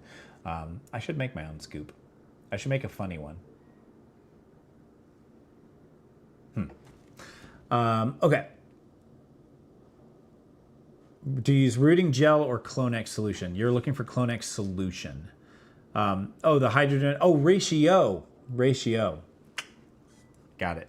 If you're doing hydrogen peroxide to distilled, I would do like 1/4 hydrogen peroxide to, or up to 50. So somewhere between 1/4 and 50% hydrogen peroxide to water. Remember, hydrogen peroxide is HO. Water is H2O. It's just equal parts hydrogen and oxygen. So it's not gonna mess anything up. Okay, so we're good there. We got it? Take it in here and pop it in the back here. Congratulations, it's taken me an hour and a half or 2 hours, 1 hour, 2 hours, oh my gosh, to get through one plant. All right, we're gonna keep moving. It's all right, we're talking and grooving. All right. Thank you for correcting me on that one. Let me know about the ratio. Yeah, some people use rooting gel. I think most people that I've talked to prefer to use the actual Clonex solution is the preference. All right, so we got the King of Spades. That's done. Let's do the Star Shadow.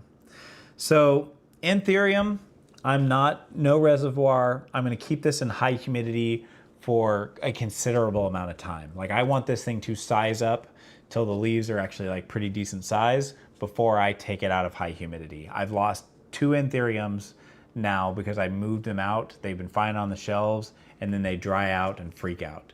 So I'm gonna just leave this thing in here until the plant is like pretty good size. In fact, until it's ready to go into like we'll say like a 3-inch pot, 2-inch, 3-inch pot. I'm just gonna leave it. Okay, we're gonna do a Star Shadow next. Monstera. The reason that people kill Monstera is because they get them too wet. They do not need to be as wet as something like an Alocasia does.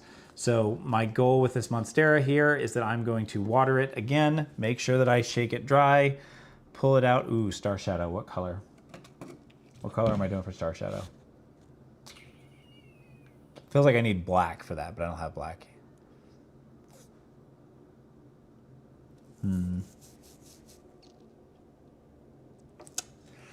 Blue? Blue? All right, blue wins. All right, Star Shadow goes in blue. Thank you for making my decision for me. I was gonna get paralyzed on that decision for a while. All right.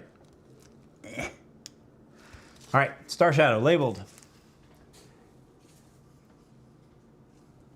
Wick ropes in the bottom. Bloop.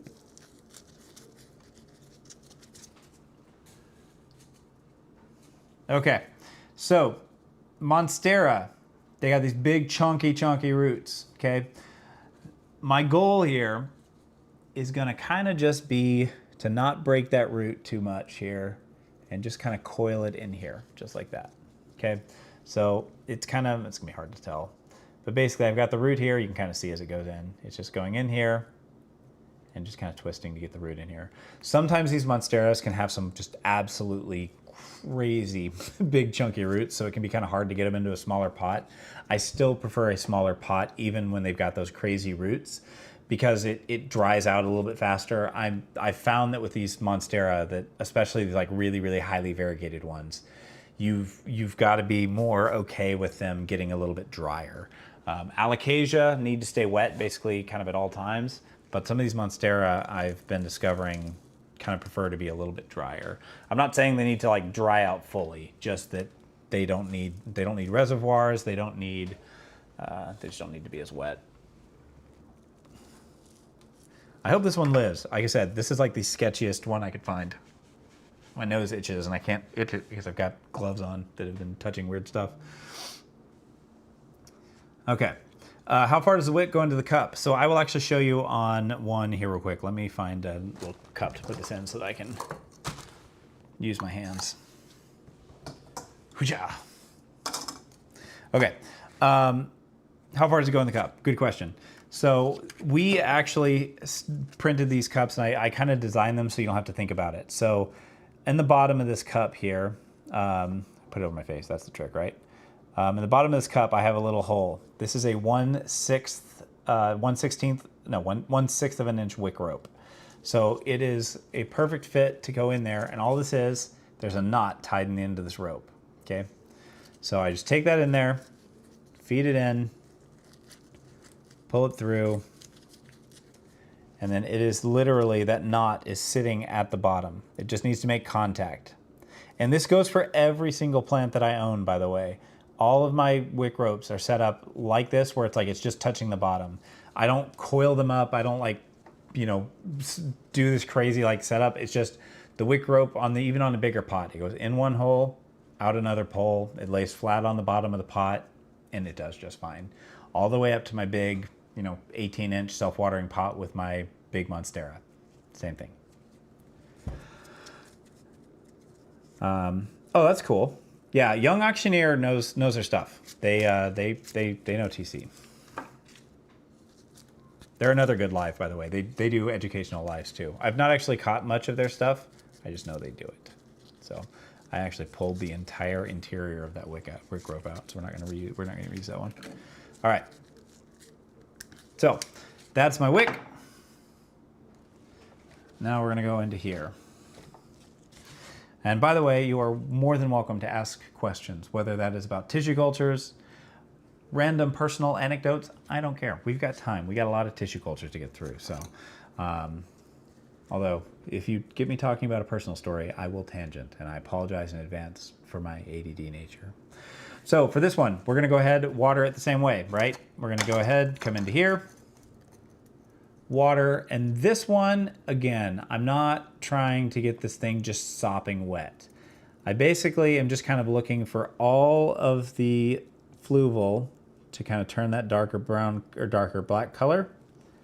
And then once I see that, then I know that I am good to go. I've got a bucket back here that I'm just dumping extra fluid into.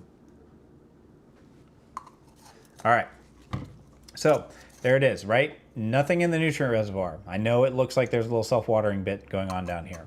There is nothing in this reservoir. I have found that if I do that, that I will rot this Monstera. This is the way. This is the way. All right, get these out of the way here. Orange. I probably should have thought of this so that I did this here. All right. Star Shadow. In. Second shelf. Recommended. Oh, TC's okay. That's kind of cool. What I mean by saying it's sketchy. So there's very little green on that plant. So when I say sketchy, I just mean there's not a lot keeping that plant alive. So it's just very highly variegated. I am a sucker for a plant that is like super, super high variegation. And so I love sketchy plants. So I've got a few in my collection that, yeah, I don't put water in the bottom of that cup. Remember, I watered that fluval stratum. It's nice and wet. Then I'm putting it into a box that's going to hold about 85 to 95% humidity. That water is not going to evaporate out of that thing for a considerable amount of time. If you get these things into like 100% humidity, it basically never dries out. So that's like when I did that whole like string of hearts video, I watered those things. It was like they were in there for 4 months, I think, and I watered those once in the entire 4 months that they were in there, other than the initial watering. When you're in a high humidity environment, your watering is just very, very rare. And I do not fill the reservoir. The water reservoir is empty. I will refill the reservoir when I'm acclimating the plant. So once I'm ready to start acclimating, and we'll talk about the acclimation phase in just a moment here. Once they are ready to actually start reducing the humidity, that's when I fill it up and I leave it. Because at that point, I do not want to run the risk that it dries out. So at that point, I fill up the reservoir. So I would start cracking the door, open it, and then and do that one. The media that I have my string of hearts in right now is, I just went down to the hardware store. It was Black Gold's cactus and succulent mix. Nothing fancy. Okay. Oh, you mean this thing? The pink plant? You want to see this one? This chunky? That is an Alocasia Pink Dragon Albo.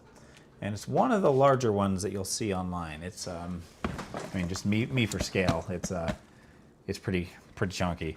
But yeah, this is my Alocasia Pink Dragon. I bought this from nope, I can't think of his name. Alex from the Houseplant Project.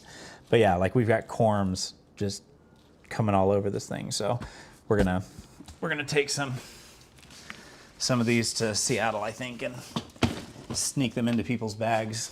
It was fun last time. Yeah, that's an Alocasia Pink Dragon Albo. If you want to build your collection, by the way, pink dragons are the way to do it. So if you like go invest in like a pink dragon albo, we like when I sell our corms, they've been having a bit of a resurgence lately.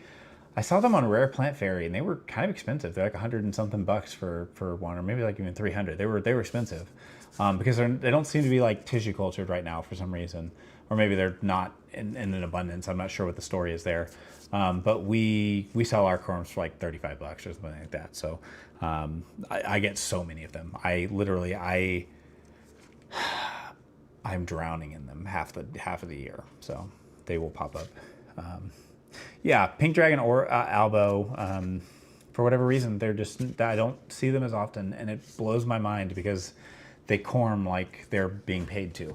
So I will say this, the corms are very slow sprouters. So if you want one, just be prepared for a wait. Like they can take like 3 to 9 months to do anything. How old is that dragon? I bought that thing 2 years ago and it was about this tall. So yeah, a couple 2.5 years old, something. Yeah, Lynn, shoot me a message. We can get you figured out. Like, well, that's easy. Getting people pink dragon albos that's easy. I got tons. All right, let's see. Any questions? Oh, they are in tissue culture. Okay, that's awesome. That's awesome. All right, cool. What do we got next? We got Pink Chan.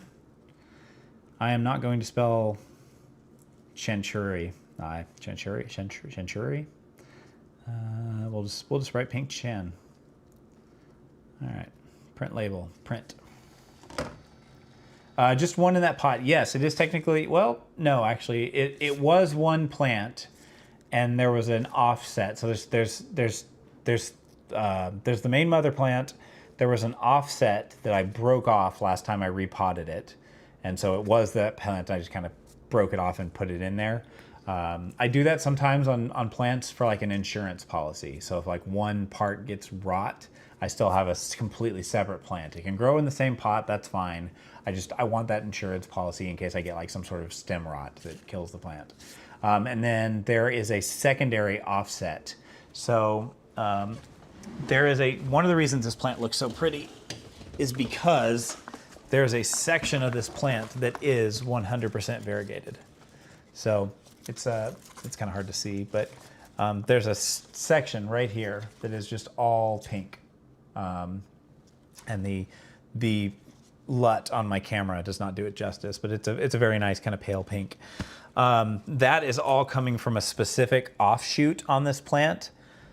I have not separated that because if I separated it from the mother plant, it would undoubtedly die. So I keep that attached so that it stays alive and kind of increases the. Are they slow growers? No. No. They're not like odoras or Gajiana. They're not that fast of a grower. But no, I find them to be quite quick, and they corm. Okay, I shouldn't have set down this plant. Sorry, you guys got me. You get ADD'd. I've not talked about this plant in a long time, so I don't really know why. You guys want to know how crazy this plant is? I don't know if I'm going to be able to show it to you. All right, this is kind of hard. This pot's actually pretty heavy. All right, so let's see if I can find my finger. Let's see, focus here. Okay, this right here is a little corm / offset, as a corm growing, okay, or a little offset growing. It already has a corm growing off of it. And this is like super like normal. So you got a corm growing off of this little offset kind of corm thing going on here. And again, down here, right here, here's another one down here, offset growing off of or corm growing right off that offset already. They're unbelievable. Crazy, crazy plants.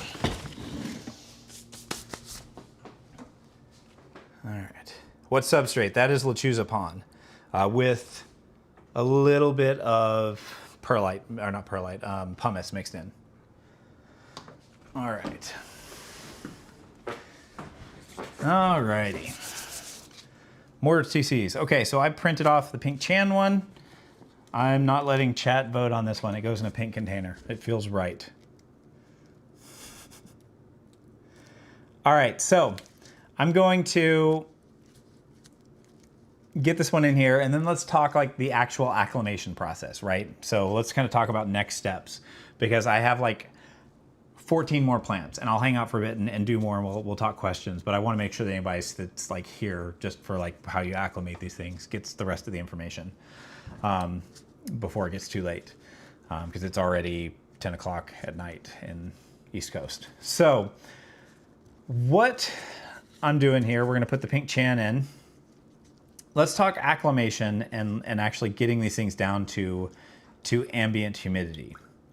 So getting these things down to ambient humidity is something that I think a lot of people rush. There are no prizes for rushing this process. A lot of times people will join tissue culture lives, and the answer is like, the person running the live or whatever will say like, oh, it's, you know, wait a week, right? Put them in there and wait a week. I disagree with that. I don't think that's a good benchmark for you, and I would not offer that to you as advice. What I'm going to tell you is this. One, your plant has a few things that it needs to do before it's ready for you to start acclimating it. One, it needs to grow new roots. You lost a bunch of roots probably in this process when you were getting this. Remember, this Chan had way more roots, and we've only got a couple left now. Okay, we stripped a bunch of roots off of this plant. It needs to grow a new root system. After it grows a new root system, then it's going to start pushing new growth. I do not start acclimating until I see new growth. So I'm looking usually for the roots to start poking out the side here, letting me know that I've got new root growth. And then I am looking for new leaves to start growing. Until I see those two things, both of those two things happening, I can see evidence of root growth, and I get not just one, but at least two leaves. Then I start to acclimate them. Then I start reducing the humidity. Until then, no, I'm not making a move. And my reasoning for that is the plant is letting me know that it's stable at that point. At the point that it's actually, showing the signs that it's willing to grow, that's how I know that the plant is good to go. So that is my rule. Okay, so take it for what it's worth. So we're gonna go ahead now and we're gonna keep watering this thing.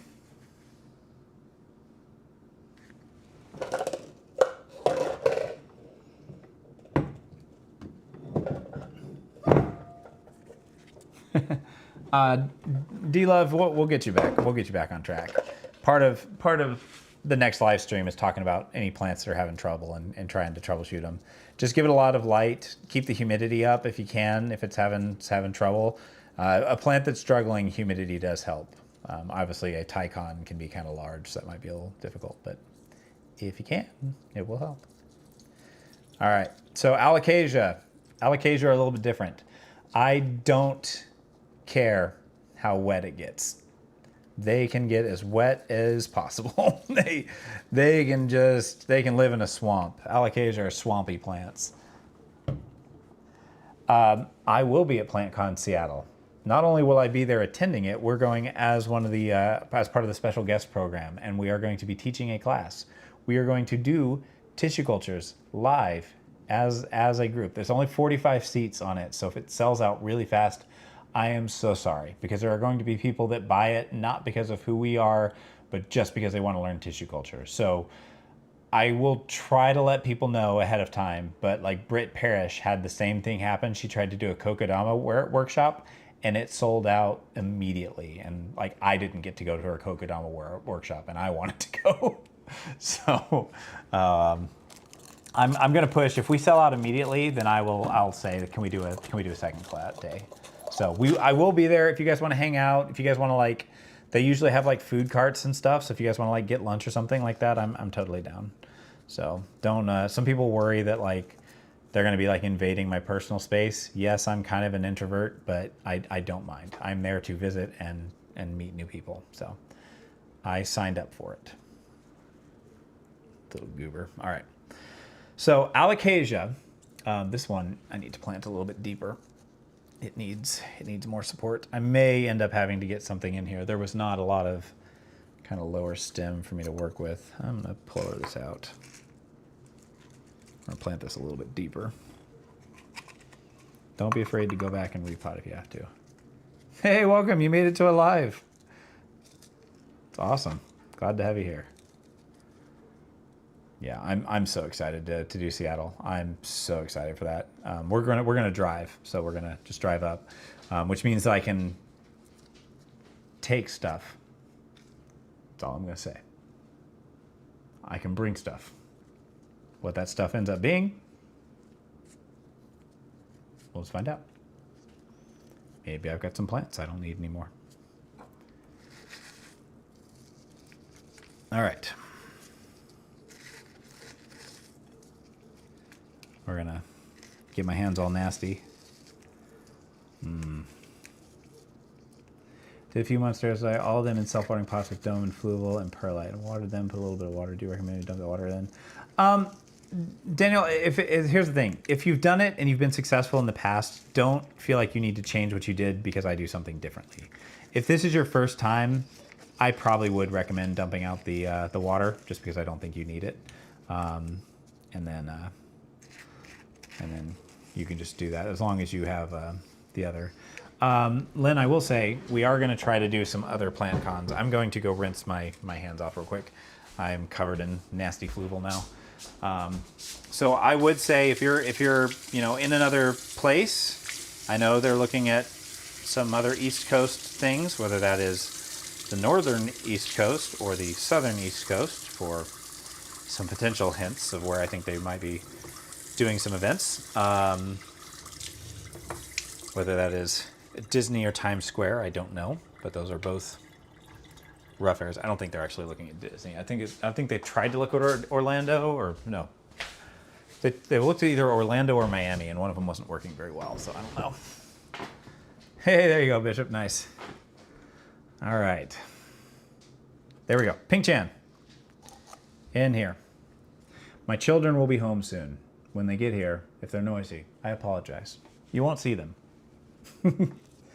All right. So alocasia, you actually can do a little bit in the bottom for self-watering. I think that's perfectly fine for alocasia. So since this likes to stay a little bit wetter, I will put a little bit in the bottom here for this pink Chan. But I would not do that for a Monstera. I would not do that for a Anthurium. That is just because this is a pink Chan. And alocasia they like it wetter. All right, let's see here. Make sure my wife hasn't texted me. She has not. Okay, we're still Gucci. Mickey, I heard somebody say that the Mickey Mouse alocasia or something isn't an alocasia or something. I feel like there was something. Yes, that's absolutely a good point. But that's because the gloves are to protect me, not the other. The point is not to protect the plants. The plants don't care about this stuff. That phone case is going in the garbage after this is over, though, because it's I broke the phone case, so it goes on there when I've got gloves on, so I don't have to think about touching it. All right, so Baltimore, really? Okay, it's kind of cool. All right. Yeah, when I'm done with this, because I can't like not touch stuff. So if you missed the earlier part, the point of the gloves is not to protect the plants from me or from contamination. The plants are already contaminated the moment they're taken out of their tissue culture jars that are sterile. Inside those bags that they come in, inside these things, they've already been contaminated, they've been exposed. We're not protecting the plants, we're trying to keep the hormones off of ourselves that are technically present. But again, anything that I touch, which is my phone and this table, will get cleaned down with bleach water afterwards. Yeah. Anybody you see that's wearing gloves when they're doing tissue culture, it has nothing to do with the plant. The plant does not care. Oh yeah, we had that little the little offshoot. This is that little, oh, what was this? Oh, shoot. I don't remember. Oh, no. Does anyone remember if this was the little offshoot that fell off? Was that the part of the pink Chan, or was that part of the... It's got to be the bull. It's part of the Sandariana. That's it. I've made my mind up. All right, let's see here. Yeah, I just don't want to touch weird stuff. All right, I forgot. We have this little mini, I think this is Sandariana. So rinse that off, rinse this one off. We're gonna do 2 of these. All right, so Sandariana. All right, somebody pick a color. We're gonna do 2 of these. Pick any color you see here. We got teal, green, blue. Cool, first one I see gets the pick. And then orange. We haven't even put these on the website yet. We added orange because somebody requested it. Blue, all right, we got blue. We got one blue, one purple. All right, blue and purple win. Ooh, somebody did teal. We should do a teal. Teal's one of my favorite colors. These, for whatever reason, the teals don't sell as well on the website, but I really like them. My nose itches so much. All right. It's the downside of being live is you can't do anything weird. You can't, if you got to pick your nose or something, you can't just pick your nose on the internet. All right, let's see here. We're gonna go here. Put our wick rope in. Okay, so remember, acclimation phase. We want to keep these things at 100% humidity or close. It does not have to be perfectly 100% humidity. This box, when it's like half full, stays at about 85%. And I did a full batch in there, including my Devil Monster, 0 issues. So, and that had philodendron, monstera. It didn't have any alocasia, for what it's worth. This batch will have alocasia this time. But it had basically every and anthuriums. And all of it did just fine. So, yeah, but just that. I don't know where else I was going with that. My brain left me. I got ADD. I ADD'd myself, sorry. Cherokee, the Devils are getting way cheaper. I mean, way cheaper. It was like 2 months ago, they were sitting at about $700 or something like that.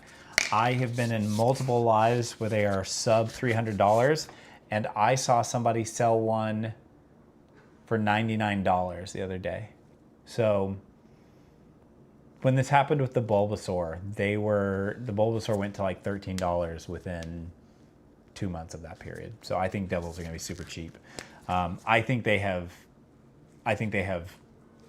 I'll say overprinted. That's not the word I'm looking for, but I think they have cloned it to the ground, and I think they're going to be darn near free very soon, which I'm a fan of, by the way. Yeah, Coast Farms has it in CZ. Nice. That's actually not a surprise. And that is tissue culture price. Yeah, you can wait if you want to be in that, like, I think the Devil's going to be sub 50 in the next month. I'm gonna call it now. For a tissue culture, the big ones are still expensive. Yeah, I'm still curious what's going on with the Devil. So my Devil right now doesn't have any white showing on the top leaves, so I don't know if mine has reverted or not. So I'm gonna kind of wait and see what that looks like, because you're right. And if I see that then in mine, then I'll let you guys know. I'm still monitoring. It needs to get a few more leaves to see.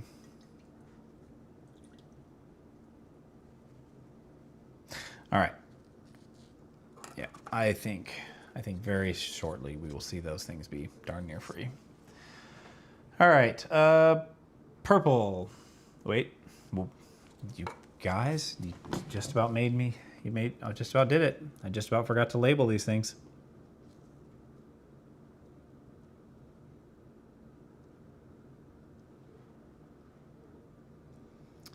This is a. Uh-oh. Do I know how to spell Sandariana? I think it's A. Sandariana? No, Sandariana. Pink. If you're curious what this is, by the way, the Sandariana, this big unit back here. I don't know. Don't at me. Oh, I just probably broke that leaf. Oh well. Wow, what's going on over here? Oh, no, yeah, I did. I broke the leaf. Oops, nobody saw that. Nobody at me.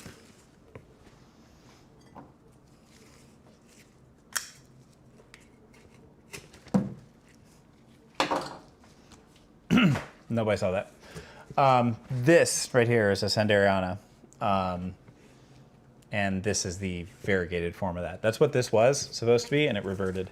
So, yeah, reversions happen. And by the way, that has nothing to do with it being a TC, just so we're all clear. Tissue cultures are not more inclined to revert. It's just you're dealing with small plants, and some plants are very good at holding their variegation and just won't revert. Like Thai Constellation, the variegation is like built into this like whole genetic makeup of the plant, and so they don't revert. But some plants, just depending on their genetic lineage, are more likely to revert than others. I don't believe the myth that somehow tissue culture is, you know, some people say like tissue cultures are slower growers, and I think that people just don't have the experience of growing really small plants. Once you've grown like really small plants, you know that they kind of grow slow. They take their time. So don't at me. That's just my experience and opinion on that one. But that's what I've read in science papers.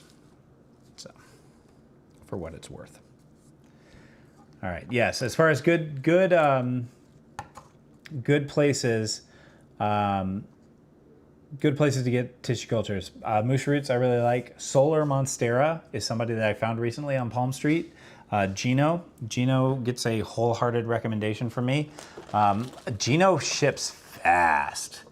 I've purchased plants on Palm Street before, and it takes like 3 weeks for me to get the plants. Gino had those plants at my doorstep from time of purchase. I bought on a Thursday, and they were like in my hand on Tuesday, which if you've ever bought plants online, you know how wild that is. It was crazy. Absolute respect. Yeah, Orange Lake, like if you want the like experience of I go online, I purchase plants, and they show up, Orange Lake Nursery is where you should go. Because Orange Lake Nursery has a really good website where you can just buy the exact plant that you want, and well, as long as it's in stock. But yeah. All right, let's see here.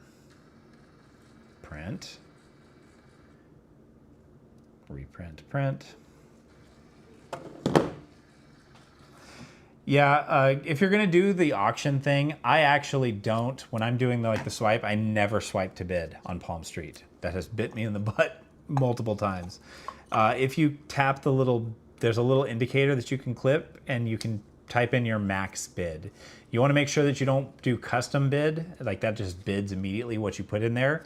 If you do max bid, then it will bid automatically for you up to your final amount. So what I do is the seller will hold it up, and I'll say, I think that plant is worth about $50, and I'd be willing to pay that for it. And then I put that custom amount in there, and if I get it, I get it. If I don't, I move on. Okay? Don't fall into the why did I do that? Why did I just dump this on the floor?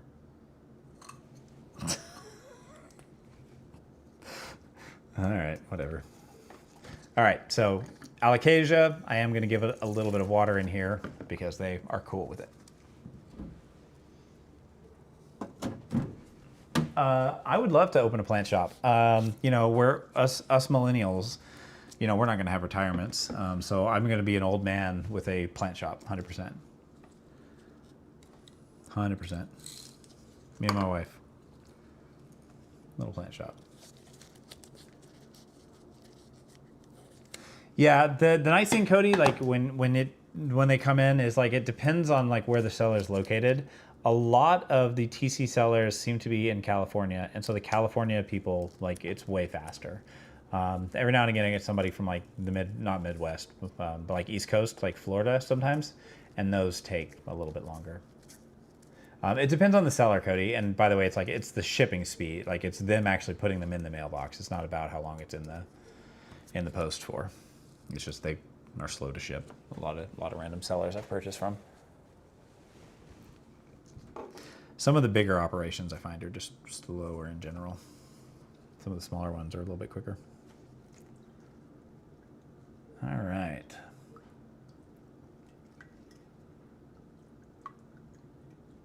Oh, Hillsborough, nice. Did you head out to Tops this last weekend? Tops. I think I'm going to set up a booth at Tops, the other side plant sale in September, just for fun. Okay. Do I have a favorite seller for both TCs and not TC plants? Ooh, I have some sellers that I really like. I do a lot of. I didn't make it out this last time either, but I went last time and really enjoyed it. Favorite seller for both TCs. My boy Mason, he's still my favorite TCs. He's really busy. So something I would tell people about Mason is like, understand that he has shot himself in the foot because he's like, he went from, just kind of starting his account to being one of if not the larger sellers on Palm Street. I think Jumanji might technically be bigger. But he sells an absurd amount of plants. But he gives away more plants than I have ever seen a human being give away. And all those giveaways, I think, take him a ton of time. And so he is a little slower to ship sometimes. His name is Moose Roots on Palm Street. Moose Roots. So anytime you hear me say Mason, that's why. Yeah, we got busy too, Cody. We actually, my original plan was to do Tops, and instead I did a live stream with you guys. So I did a plant tour live stream instead of going out to Tops like I had planned.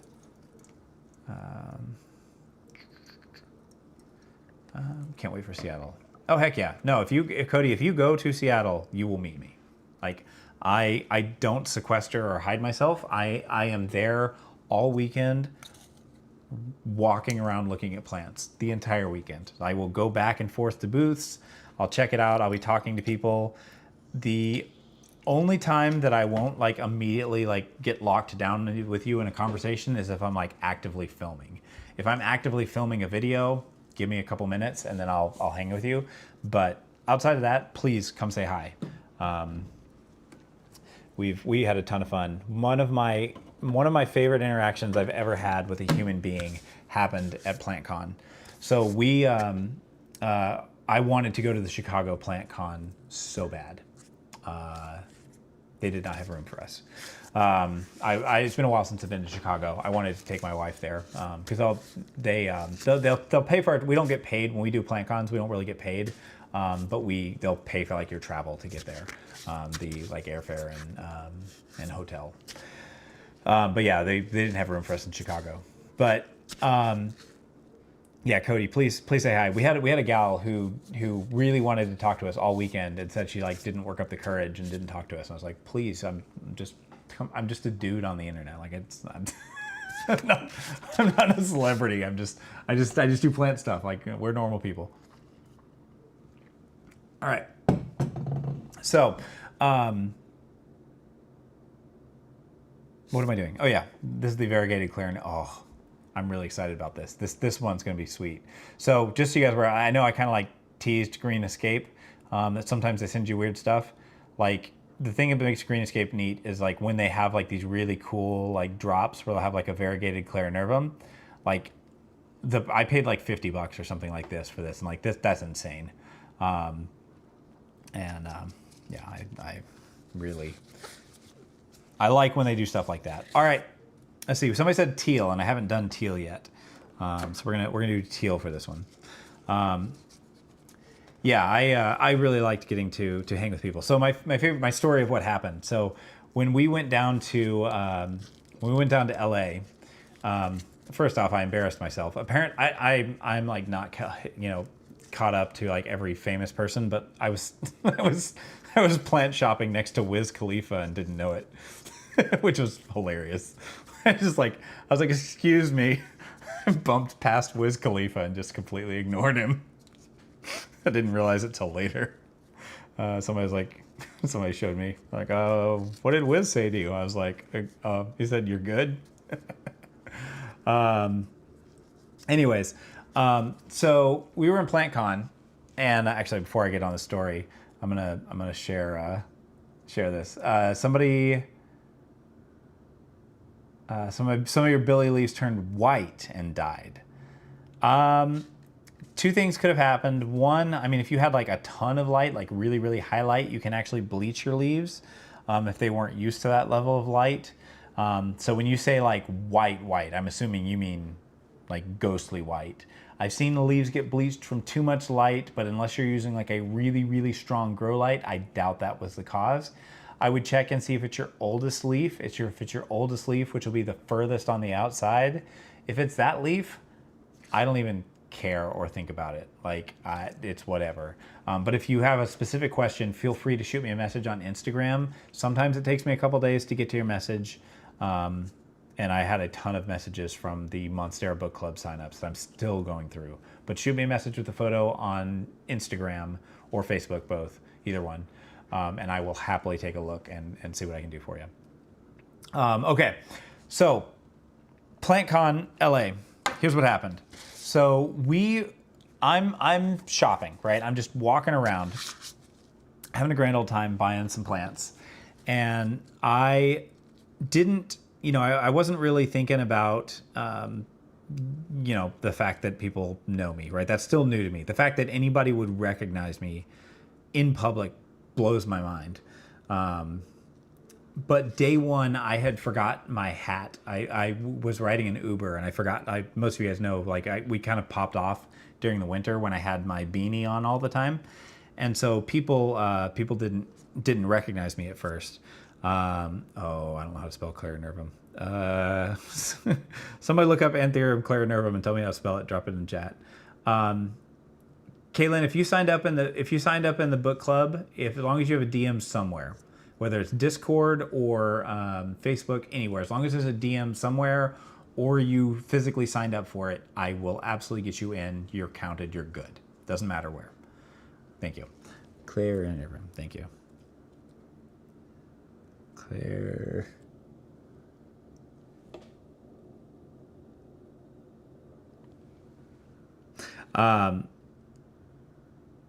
Anyways, so we're shopping around. I'm not used to anybody possibly recognizing me. We're wandering around. I'm shopping, having a grand old time, and I come across a plant. I'm shopping, loving it, like cool, and I hear my voice behind me, and it just slightly, and it was weird, but I felt like I heard my voice, and I was like, oh, strange. And I hear this guy behind me say, hey, do you have any pink dragon albos? To the shopkeeper. And he's like, no, man, sorry, we don't have any pink dragon Oreos or albos. And I turn around and I look this dude in the face, and he looks at me, and he looks at his phone, and he looks at me, and he goes, is this you? And he's watching one of our videos about my pink dragon albo, my house tour, I think is what he was watching. And he's like, do you know if anybody has one of these? I've been trying to find one of those, one of these plants. And I had actually, for that event, for anybody that like came up to me and talked to me, I had hidden, I had little corm cups with pink dragon albo corms on me. And so I was able to just hand him a pink dragon albo corm, and it was just super fun. So that's one of my favorite things that I had run into. Yeah, a lot of people don't. I feel like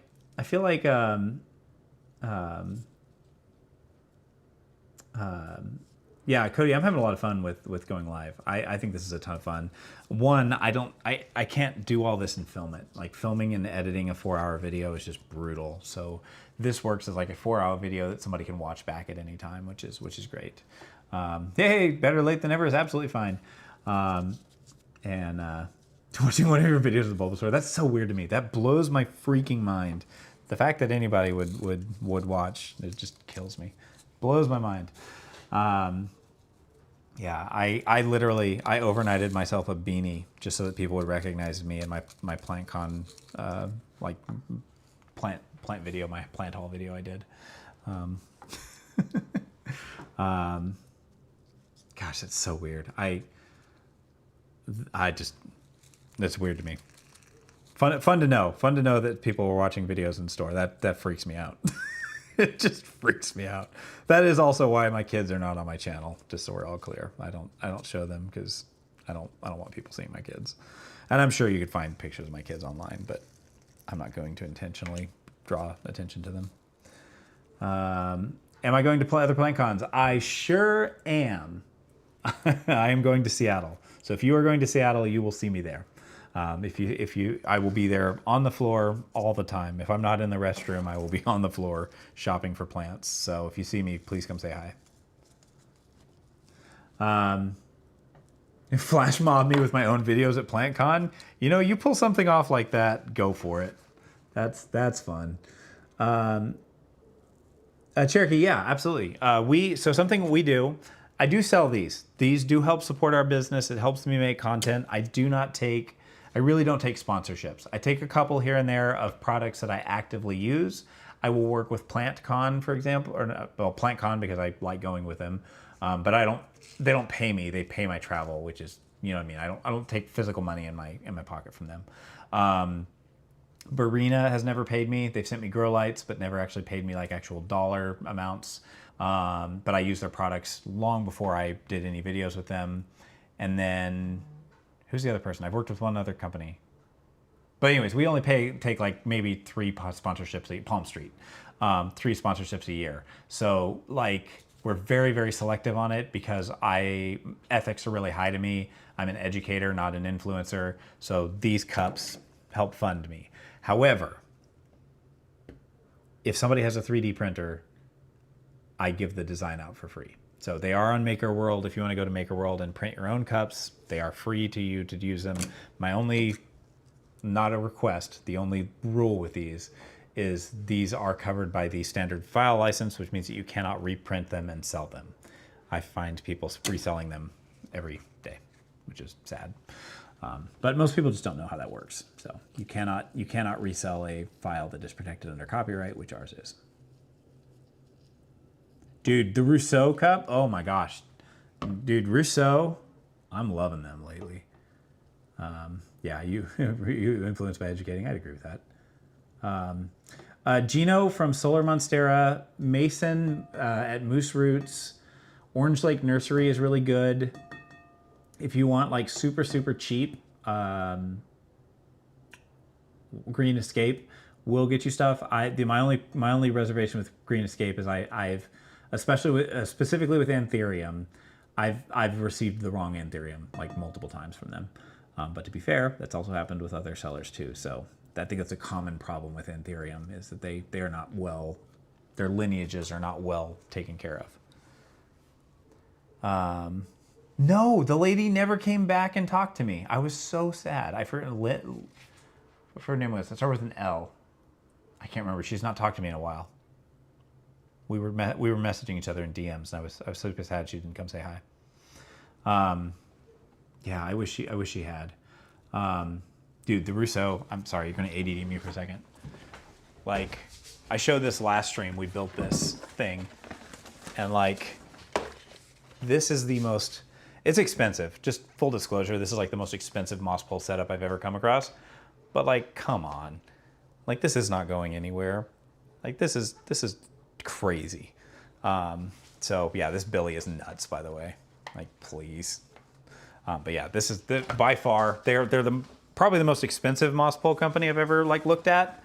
But one, they just sent me their product and said, "Hey, would you grow with this for like 6 months, and then maybe we can talk about doing something together?" Like, mad respect. When a brand does that and tells me like you have like 6 months to a year to just play with this, no expectations of a video or anything, I'm much more inclined to work with them than a company saying, "Here's the script that we want you to tell your followers." I just won't do that. Pom-poms, yeah, lemon pom-poms are cool. I think I have one. I think oh, you can't see it, it's up there. One thing, I forgot to mention this during the acclimation phase. So do not start acclimating. I don't start acclimating them until they start growing new leaves. When I see at least 2 new leaves, because it could have been working on a leaf before I started the acclimation phase, so I always wait for at least 2 leaves. Once I see 2 new leaves and I see roots starting to kind of form their way around and potentially poking out of the sides of the pot, once I see those 2 things, that is usually when I'm gonna go ahead, and then what I do is I take a piece of tape and I just stick it here so that the corner stays open just a little bit. I just crack the corner. If you are doing the whole like upside down Starbucks cup method here, where you've got the inner cup, wow, I have finally made a mess. You have this cup and you just have this on top, just poke a hole in the lid, okay? You can just poke a hole with like a soldering iron or drill a hole, stab your knife, whatever. But poke a hole in it and that will start to reduce the humidity, and then you can just poke more holes until the humidity gets less and less. Or what I've done is I've taken like a pencil and just kind of stuck it under the lip here to give it some fresh air. And then you do that. What you want to watch out for when you're doing this, and I brought this down as an example, and I'm so sorry I didn't show this earlier. This is some sort of Mel something alocasia, macrorrhiza. And I'm going to try to get it to focus on this, not my face. Look at the plant. It will not hurt you. All right, we'll manual focus. All right. Do you see how this leaf is kind of crispy? Like it got too dry? That's a sign that your acclimation is going too fast. So if you see the crispiness, you start seeing these crispy edges, that's a sign that you acclimated too fast. And I did this. This is like a super cheap alocasia, at least as far as I know. Anyways, I did this intentionally. I literally just took the lid off and I wanted to cause a little bit of damage. I knew the plant would be just fine and it would grow new leaves, but I wanted to have this as an example specifically for the stream so that you guys could see what it looks like when you do something a little bit too aggressively. Normally I don't put my plants through something like that, but I needed to show this as an example. So if you see crispy, you're going too fast, get the humidity a little bit higher. If your humidity is too high, you will start to see melting. It'll like the leaf will just turn to goo. So gooey leaves, reduce the humidity. Crispy leaves, increase the humidity. That's your acclimation process there. And again, wait till you get new leaves before you do anything. Yeah, I did put the Billy on the moss pole. I wanted to. What Monstera do I have in my collection? So Alocasia KD, that's actually kind of a funny topic. We're like known for Monstera. Most people know me because of my big Tycon over here. And you know, obviously, where is it? It's over here. It's really hard to do this backwards. This one right here. Those are both my Tycons, but I actually don't have that many. I've got a big, large form, just plain green one in my garage right now that I'm about to do a long form video on. I chopped it in half and showed people how to do that. And then we're gonna get rid of that and get it to some friends. And then that was it. We had literally those two. We had a Tycon and we had just a plain green large form, which they're both technically large form Monstera. But in the past few weeks, I have acquired I have a lemon pom-pom. I have 2 white monsters. I have a mint, like a regular, like more like jungle mint. I have a star shadow. I have a devil monster that may have reverted. I have a green snow, which is a form of Thai constellation. I have another Thai constellation, actually, a little baby Hyvar Thai constellation TC. I just got a Borsigiana Albo. That might be it. That feels right. That feels like all of them. So I went from none to a lot of them. So my hope is that if I need to be able to buy a new house in the next year, or I'm gonna have to start getting rid of some plants. So. Longest it's taken me to acclimate a tissue culture plant. That would be the Jacqueline. So those of you that followed along with our tissue culture video we did, if you look back in our feed, back in October in our shorts feed, we did a tissue culture acclimation with Mason over at Moose Roots. And we did a Bulbasaur, the excitement of that video was that I got a Bulbasaur. That Jacqueline that was a part of that batch nearly died. Like it fell over, like everything, like it lost all its leaves. It was literally just a stick, just the rhizome. But it came back from that. And it is now, about this tall. One of my patrons named it. It's called Waffle House. Because if there's ever a place where somebody is in there just fighting at 2 a.m. for survival, it's a Waffle House. So they got to name it. So my not patrons, I don't have patrons, sorry, my Discord members named it Waffles House. So it is that. We are doing more long form. They just take a lot of time. So we've got, my goal is I want to get to at least one long form a month. They're so hard to shoot. They take a lot of time, so I'm working on it. But as far as as long as the stem is still solid, you're fine. The leaves can melt, but as long as the stem is still solid, you're okay. Just make sure that stem, you just don't want that stem to rot. If the stem rots, it's over, and that's unfortunately it. So, oh, I still got more white monster to deflask.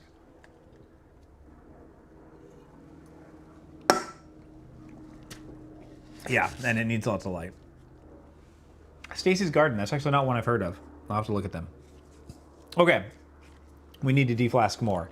And here's where I have to be careful because this is like a lot of just random Anthurium crosses. So I have to be a little bit careful.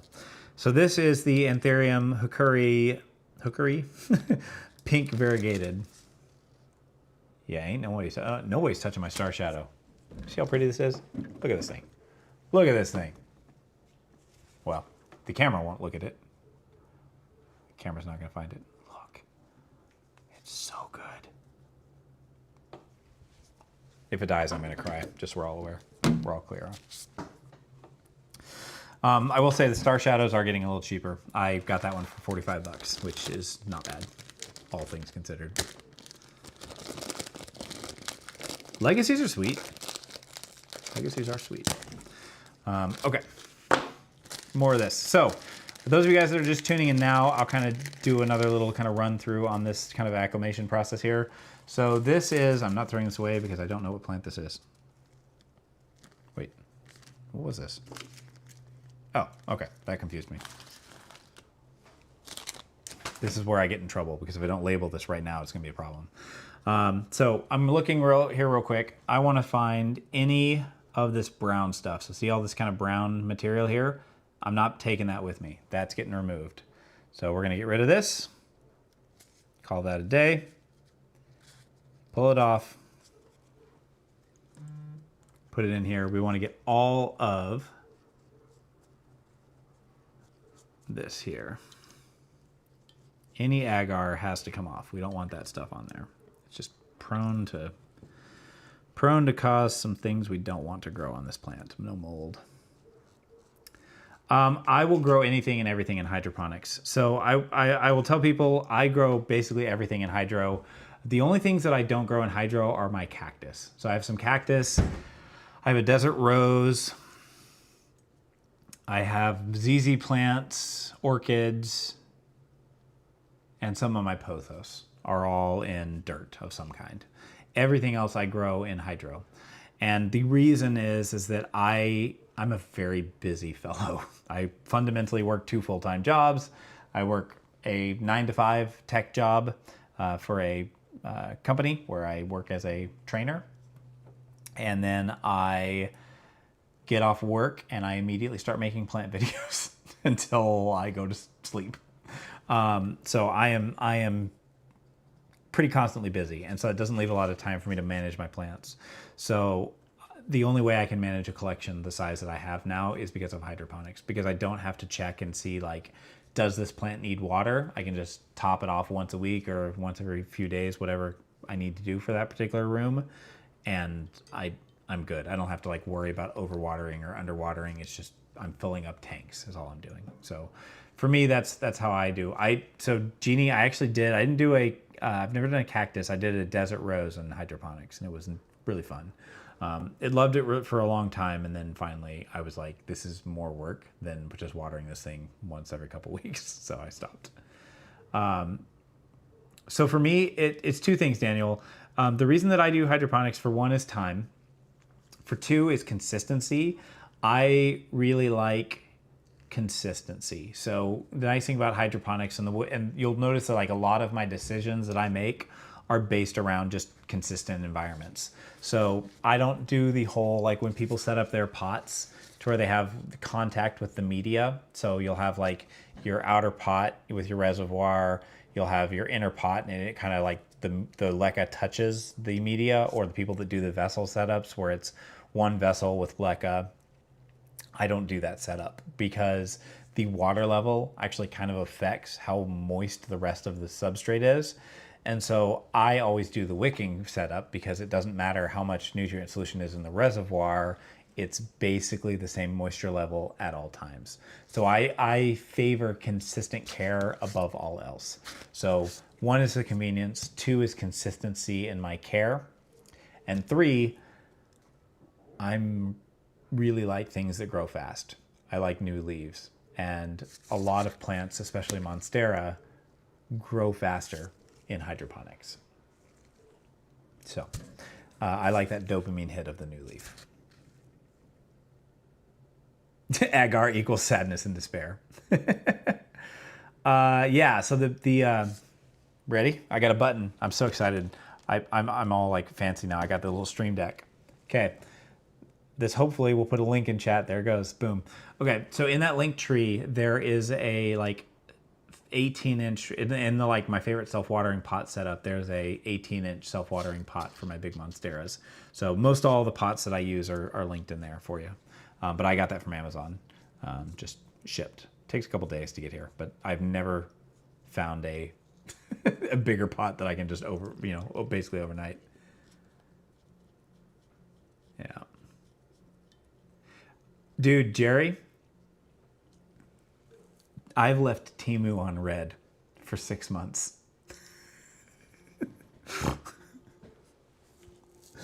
Temu has asked to work with us for 6 months now, and I've said, and I've left them on red.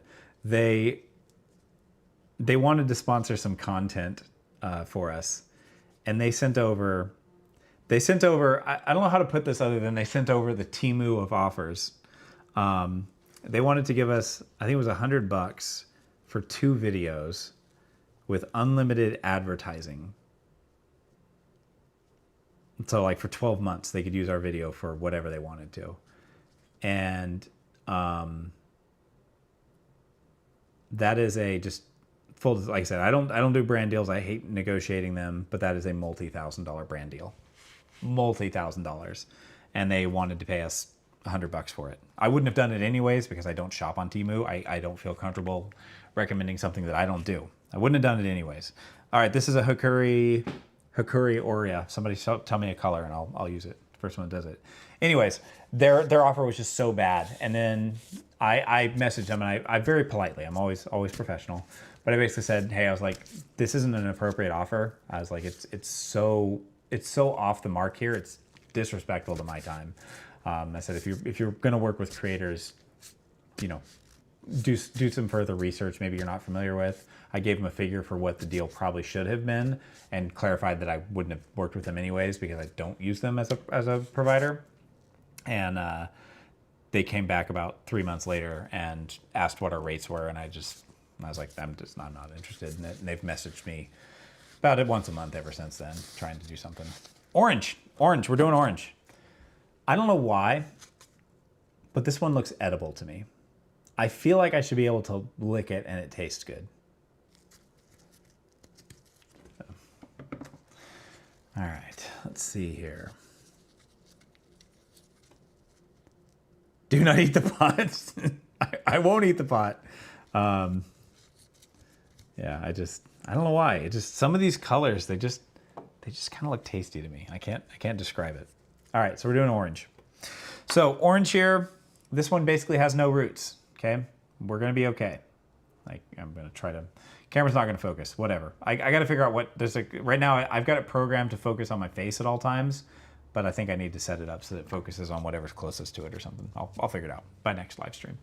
I got it working in horizontal with a camera, like an actual proper camera. We're not on my cell phone anymore.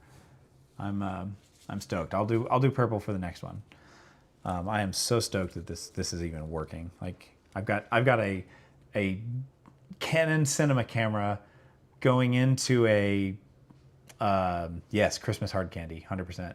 I've got a cinema camera going into a like capture card thing into a MacBook, and it's all working, and it's all streaming wirelessly. I didn't even plug in the laptop. I ran out of time to do a wired connection, so I'm weirdly impressed it's all working as well as it is. We've had a couple streams actually freeze on us when I was trying to use my phone, and I was unwilling to accept that experience for you guys, so I dropped like $6,000 in gear. But I get to use this, to be clear. I get to use this, like this camera is just great for all my other content, so I was gonna buy it anyways. It's not like I bought it specifically for the live streams. Don't at me.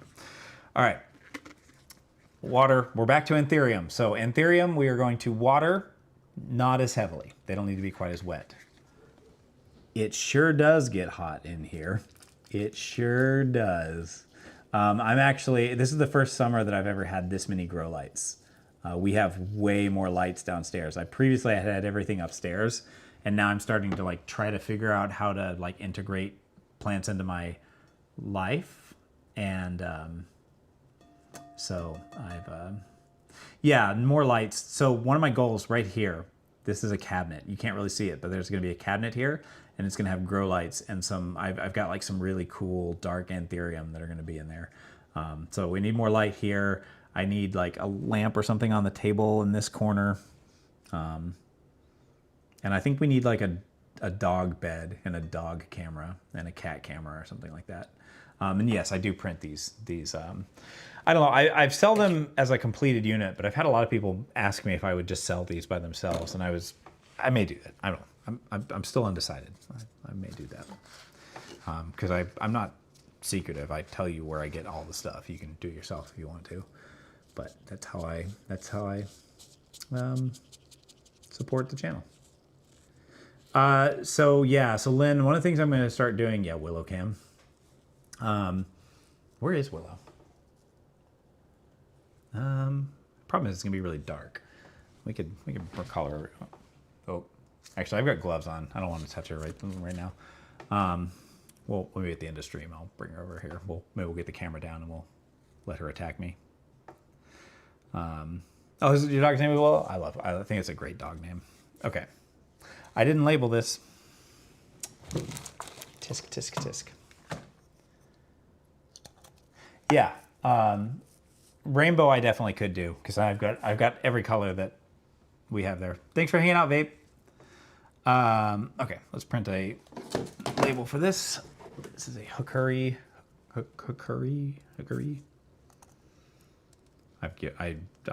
so many plant names I don't know how to actually pronounce. This is a hookery. Or yeah. Print.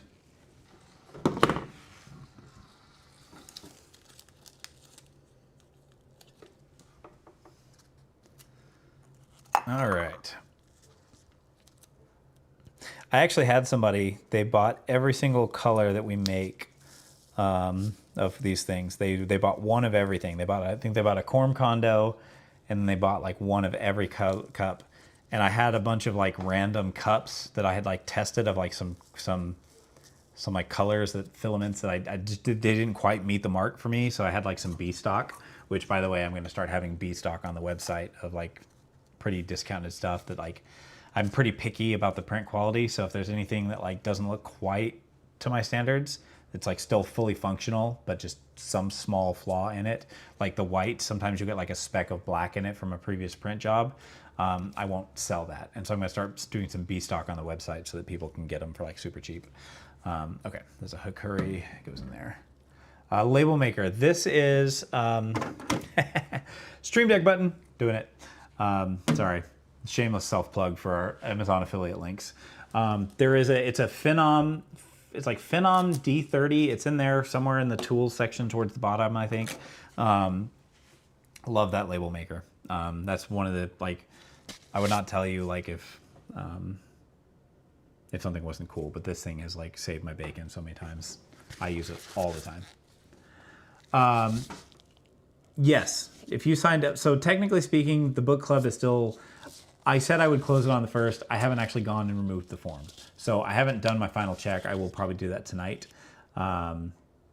It's not ink, it's thermal. I mean, it's thermal ink, but it's a thermal printer technically. So it holds up just fine. After about a year, it kind of, yeah, it is thermal. After about a year, it starts to fade eventually just because of UV and whatnot. But at that point, I'm fine with it. I want to start like 3D printing plant labels or like come up with some sort of cool like print around that, but I have not gotten to it.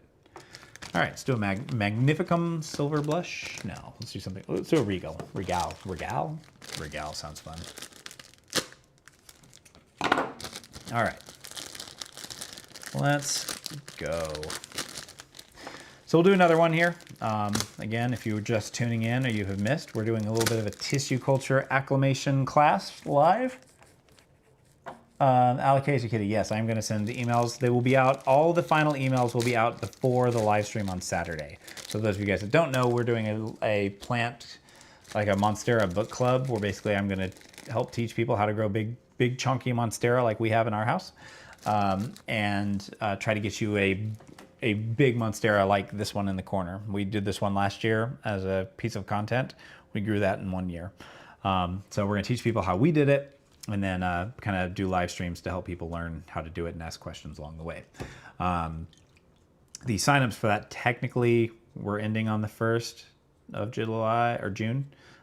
So if you were like super interested in joining, you could sneak in. I have not closed the submissions yet, but sometime in the next 24 hours, they will close. You just need a photo of your Monstera. Let me know what kind of lighting you're going to use to grow your plant, and then your email address, and you're good to go. Okay, we had some. Oh, actually, basically all these roots were snapped, so we're not going to take any of those roots. Yes, I have many pink dragon albicorns coming up. What I haven't decided yet, I'm going to take some Norway. Respect. What's up? I've always wanted to go to Norway. Yes, new leaves. Let's go.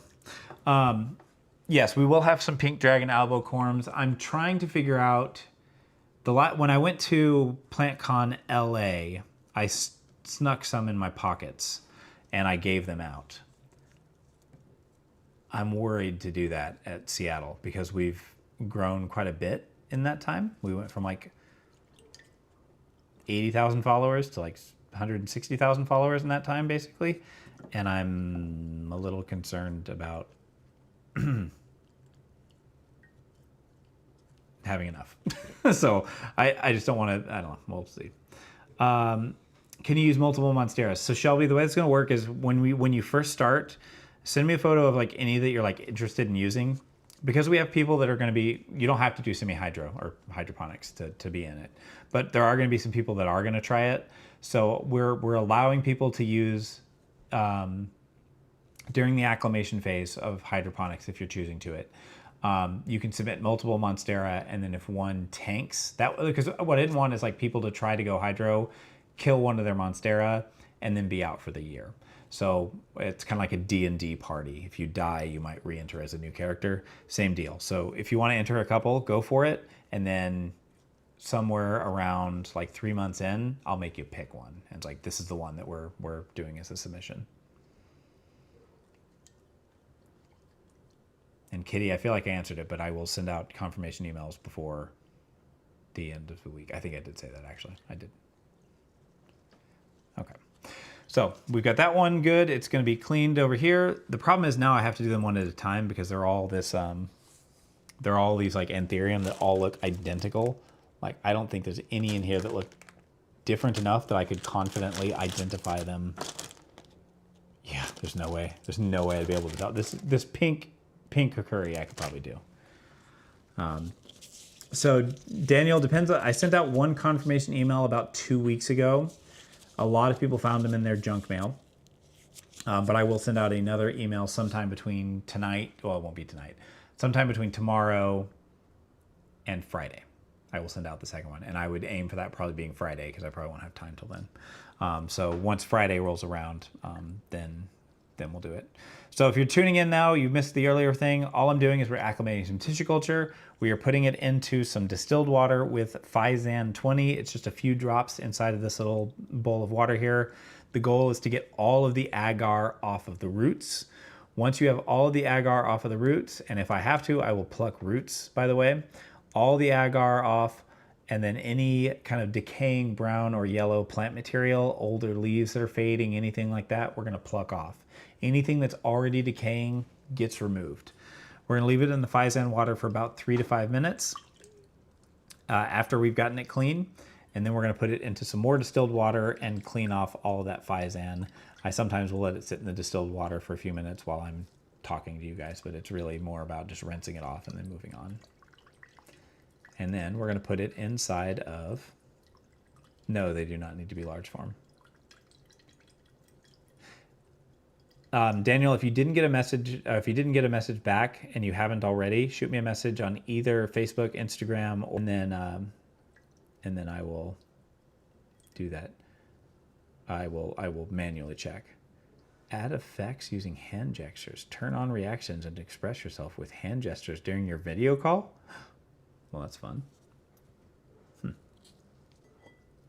Good night, good bed. Good night. Have a good night's sleep, Cherokee. Okay. We are all clean. This is, what is this thing? This is a, oh, text message. Is this Tiffany? Doop, doop, doop. It was not. It was Amazon texting me. All right, let's see here.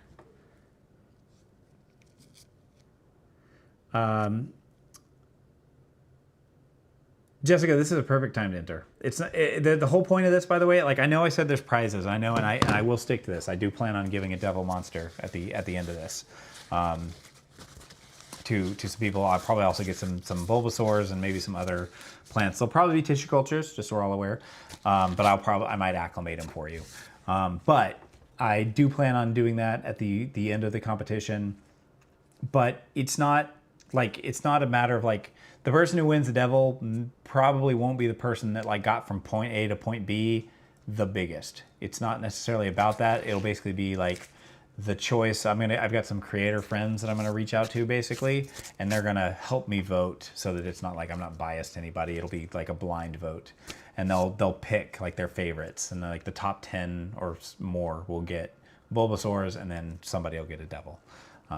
But yeah, to me, the whole point of this is not about it being a competition so much as it is about me just trying to help you grow big chunkin' plants. I want the people in your house to be annoyed at how big your Monstera is. That's my metric for success. Uh-oh, can't hear me.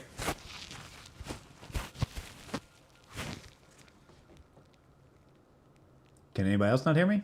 Nope, it says it's making noise. Uh-oh. I do have a warning.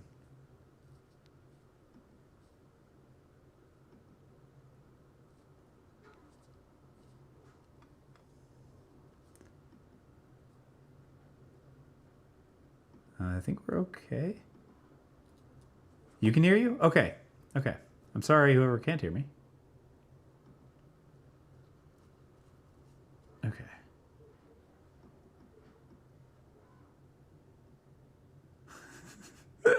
Make me panic. Okay.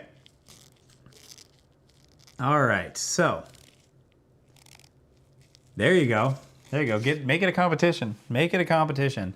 What I really wanted to do, I originally my plan for my devil monster, I would not have shown his face, but I was gonna have my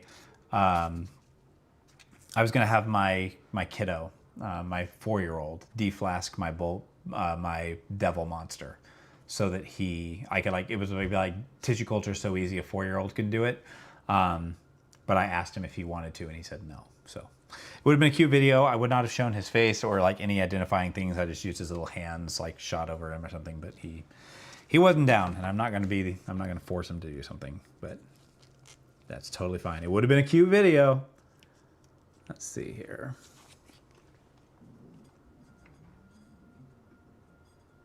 What is this? Okay. All right, cool.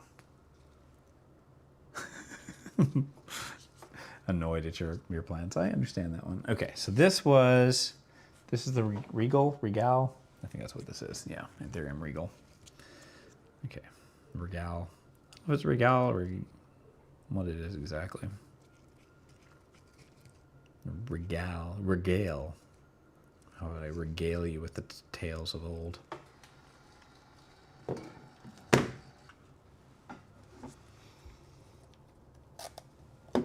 right. So we got our plant. Again, Anthurium. Oh, wait. I don't remember what color. Somebody suggested a color. I don't remember who it was. What color was it? I think somebody said purple. Purple sounds right to me. Orange? Orange, I think it was purple. We had purple. I'll do orange on the next one. All right, so the Regal gets purple. I feel like purple. Purple strikes my memory. Yeah, you guys all say purple. I printed the purple ones because of my mom. My mom messaged me and said, you need purple. Because she wanted purple. so she gets purple. Purple for royalty. Oh, that actually does make sense. Purple for royalty. That's a great one. A great idea. Huh. Should have thought of that. All right. We got this here. Got our Fluval Stratum. If you missed it earlier, this mix that we're potting this in is a 50-50 mix of Fluval Stratum and Perlite. Now, sometimes with the Anthurium sometimes have like leaves really low. Sometimes I will actually remove the oldest leaf to kind of make room for roots to start growing, because I'm going to plant this a little bit lower and it's just not fitting in the pot. I'm not afraid to remove some. Normally I don't remove leaves, but that one was so low that I couldn't even get it into the pot.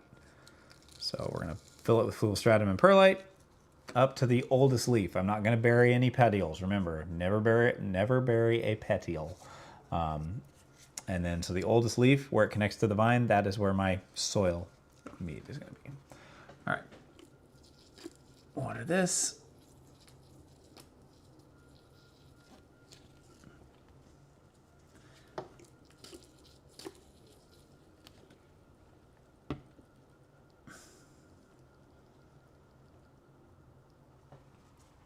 Okay, watered. We're going to basically kind of shake it out. Remember, Anthurium don't need to stay super wet. Of course, Shelby, good to see you. Thanks for hanging out with us. We're going to probably wrap up here before too much longer. I will say, again, we've done the most of the content, which is basically clean, rinse, Fluval Stratum, high humidity. Wait till you get new leaves. You see 2 new leaves, that's when you can start reducing the humidity, and basically you just crack this box for, I just personally just crack the box, leave it open like a little crack here, and do that for about a week with it just cracked like that, and then I just open the door and they're fine. If you see crisping on your leaves, crispy means that you're going too fast, melting means that you are too high humidity. So if it turns into mush, too high humidity. If it is turning into a crispy little, like a dried leaf in October or something like that, that's when you know you're going too fast. Does that theory work for corms too? Yeah, it basically works for all like phases of life. Like if sometimes you have a plant that you've been rehabbing. So I've had this happen before where I've had a plant in rehab, like a high humidity box like this, and I'm rehabbing it. And then if I take it out of that high humidity, they can do the same thing. And so you just have to be a little bit more gradual with it. So it's basically just, it's not unique to tissue culture. It's just, if you've got a plant living in high humidity, you typically have to take your time. So, all right. So we've got our TC here. I got to label it. Once again, just about caused an issue to myself. Label.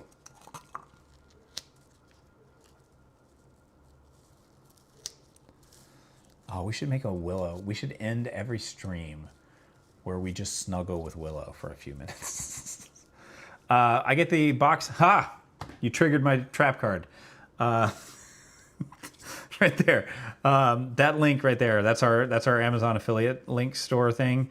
The box is from Amazon. It's in there. It's like, I think you labeled it like acclamation box, something like that. It has nothing to do with me wanting to post my affiliate links, by the way. I just really like touching the buttons on the Stream Deck. I bought that wildly unnecessary, but I will say posting the links is funny.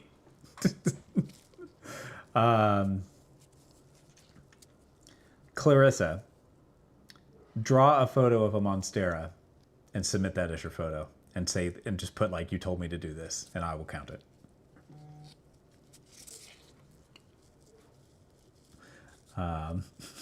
But it has to be hand drawn. Draw something funny.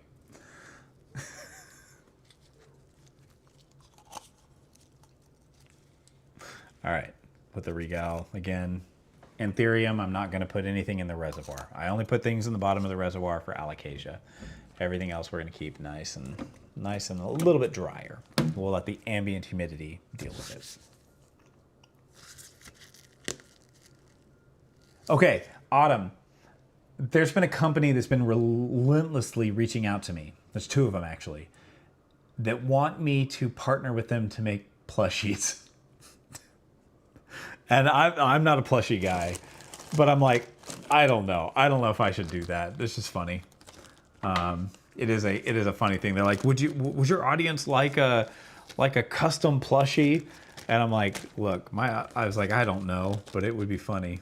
I'd have to like submit one of my plants, like one of our like massive Monstera. I'd be like, you have to recreate this exact plant.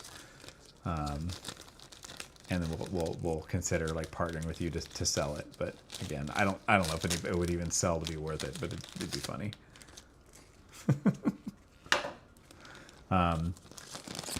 The thing I need to work on now. So it's like two things I'm like just peeking behind the curtain of my life here real quick. While we've talked about tissue cultures, I think we understand. You can ask me questions if you have questions, but we understand the general gist of what's going on. Some like things I'm working on right now. One, I feel like I need to like fully define branding. Like I designed the logo pretty early with like a little kind of logo generator thing. So like I didn't like have an artist like hand do our logo, and I want to find an artist that like matches my style. I'm very picky with art. Like it's just like logos and stuff like that. I feel like I'd be really picky and hard to work with. But I want to find somebody that I could work with to do some branding.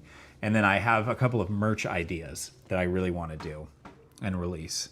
So I've often said, I kind of coined a phrase, and it warms my heart every time I hear somebody say it. But because people say like they don't want to say like, you know, kill or die on things. And so I kind of coined the term the great compost pile in the sky.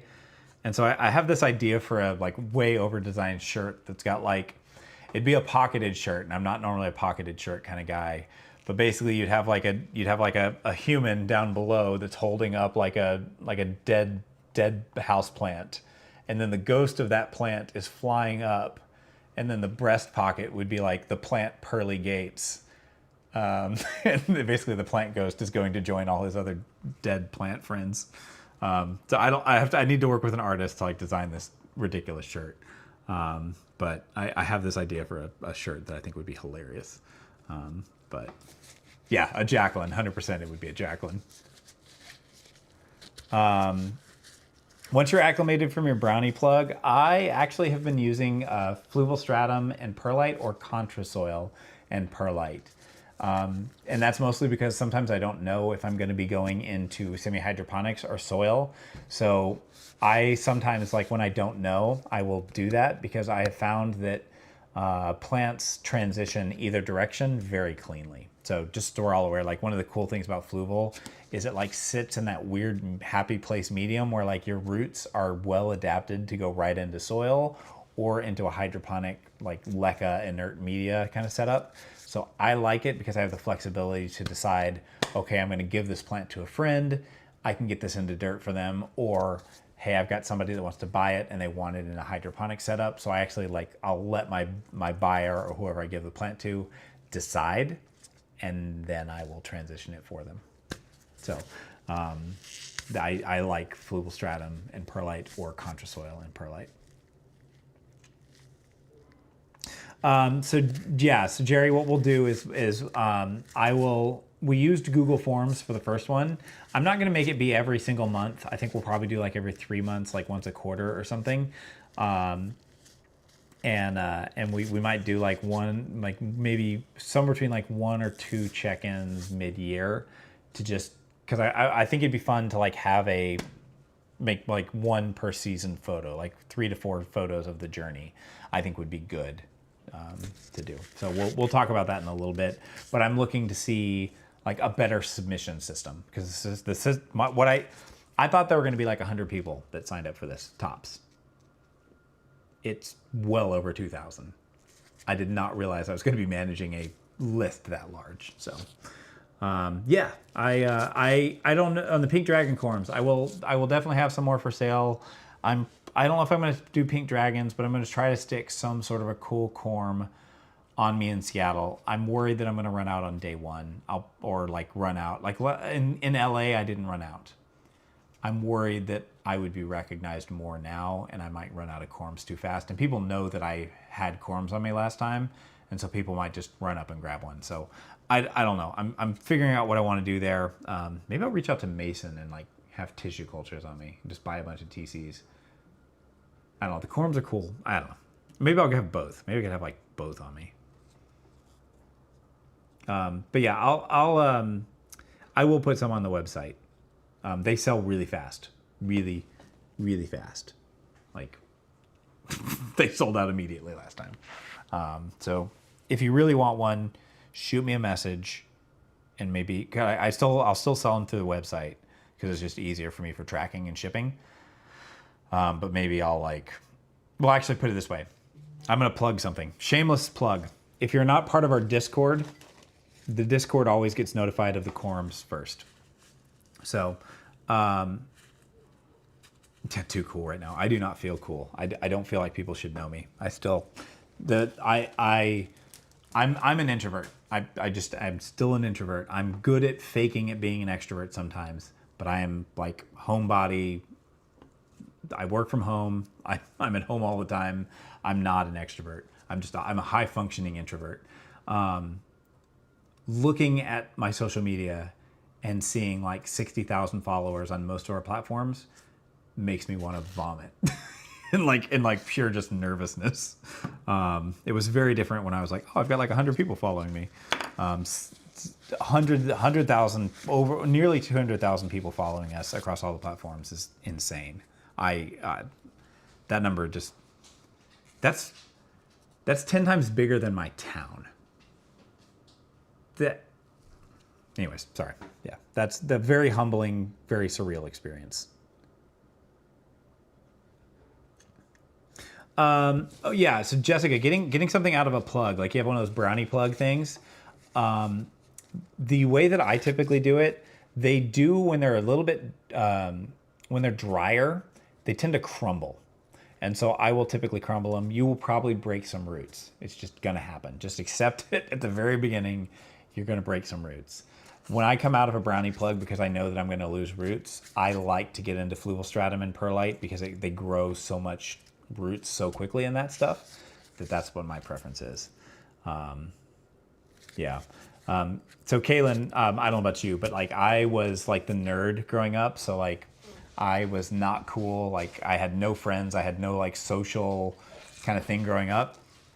Oh, my family's here. Okay, remember, you gotta stay on that side of the room, kiddos. You're lovely people, but the internet doesn't. Oh, Luna, kitty. Come here. Not you, Willow. All right, fine, you can come over here. Willow, come here. They're not gonna be able to see you. Sit. Hey, sit. All right, well. Willow, come here. We'll pet the doggo. She needs some love. She's too excited. She's also shedding because it's summer season. Anyways, What was I talking about? I lost my. Oh yeah, nerdy kid in school. Didn't really have a lot of friends, and then I moved from Texas, where I was the nerdy kid, to Oregon, and I went and I bought. Then I moved to a different town in Oregon. So I moved to Oregon, and then I moved to a different town in Oregon.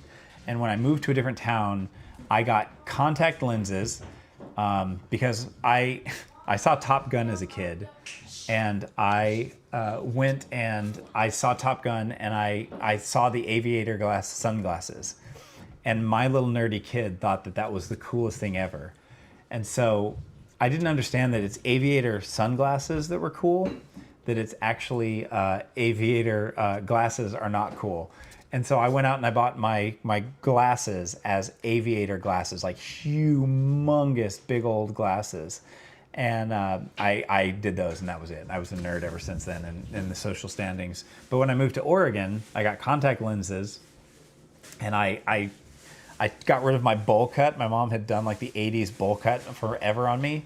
And I got like spiky hair because I had seen Lincoln Park when I went to see my dad in the summer. And so I got spiky hair. I got one of those the like chain ball necklaces, and then I decided that I was just going to go to this new town and be the edgy cool kid, and it worked. So then I was actually kind of cool at that point, or at least I thought I was cool. But my heart was still with the nerds. I wasn't the jock. I was always into video games and stuff like that. So I didn't really fit in with a particular group. So, but because of that, I've been pretty successful. I feel like I can kind of interact with most people and connect with them on a level, because it doesn't matter to me like what your background is, who you are, what you've done. I just think that people are intrinsically valuable and interesting. And so I like talking to people and hearing some of their life story.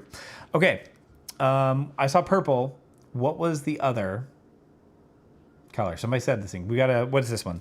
This is an Ethereum silver blush. What color are we picking? This might be a good one for the clear. I'll be honest. It might be clear. Think orange? Orange, Len? I can do orange. Ugh. All right.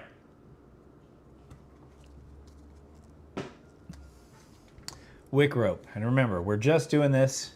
Pink blush. Blush is good for pink.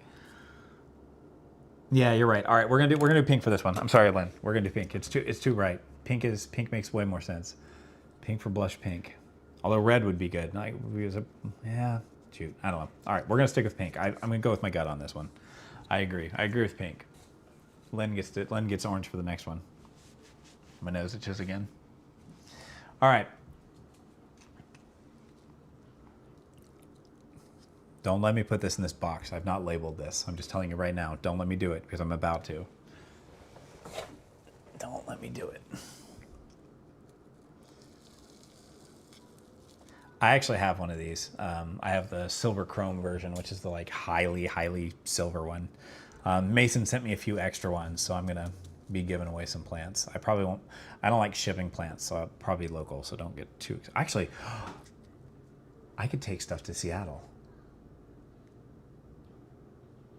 That'd be fun, because I'm driving. I could just take like plants like this to Seattle and just give people stuff. Thanks for hanging out, Astrid. We are going to wrap up pretty soon. I'm going to tuck my kids in goodnight. I have not seen them today, so we are going to do that. But I'm going to do a couple more, maybe another. Oh, I put a glove inside this. I forgot there was solution in there. All right, label. Thank you. Yep. That was going to happen. Luckily, this one actually is pretty easy to see what it is. It's got a big old fat silver section. Silver blush. Print. All right, cool. So we're gonna wrap up pretty quick here, or pretty soon here. Anybody have any more tissue culture or other questions? It doesn't have to be tissue culture. The point of tonight was just to get people in on tissue culture, but as always, like if you have a plant question, just let me know. I'm happy to talk plants. I'm happy to talk. So we're gonna probably get another 10 minutes or so, and then we'll probably wrap up.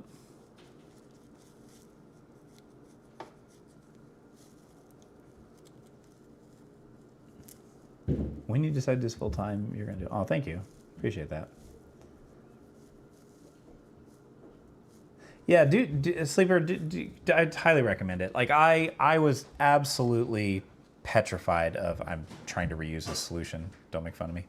I was petrified to try tissue culture, and I've lost a couple plants. Don't get me wrong. In terms of like actual value lost, it's probably, I've done probably about 80 of them now. I've lost probably about $50 worth of value. But I learned something. Like my failures are an opportunity for me to kind of learn something new, and that's kind of how I figured out that some of my stuff was just staying a little bit too wet, and that's kind of why I was causing some rot. So, yeah, give it a shot. And if you run into things, just make sure you message. Yeah, spider mites. Yeah, so spider mites. Be proactive with them. I'm actually going to be trying something new. So. Right now, there's a product called Mighty. I've got it linked in my bio, but it's Mason from Moose Roots turned me on to it. You can get it on Amazon. It's a white bottle with like really cheesy 90s graphics on it, like lightning bolt graphics. And he turned me on to this stuff, and it has been the best thing that I have personally found for spider mites. You put it in a little K5 nano sprayer and just spritz it all over your plants, and it works fantastic. Like I've had a great bit of luck with it. You have to spray every 3 days when you're having an infestation, and then you can switch to more like once a week or once a month or so when you don't have an active infestation. And as long as you do that for like 3 treatments every 3 days, so you're doing it, 3 days, kind of 3 days treatment, 3 days treatment, 3 days treatment, then you're usually done with them. The thing with spider mites is like, a lot of the treatments out there will deal with the adults, like even like people who spray them with IPA. One of the problems with IPA is that it leaves no lasting protection. So IPA kills everything on contact, but it doesn't affect the eggs typically for a lot of pests.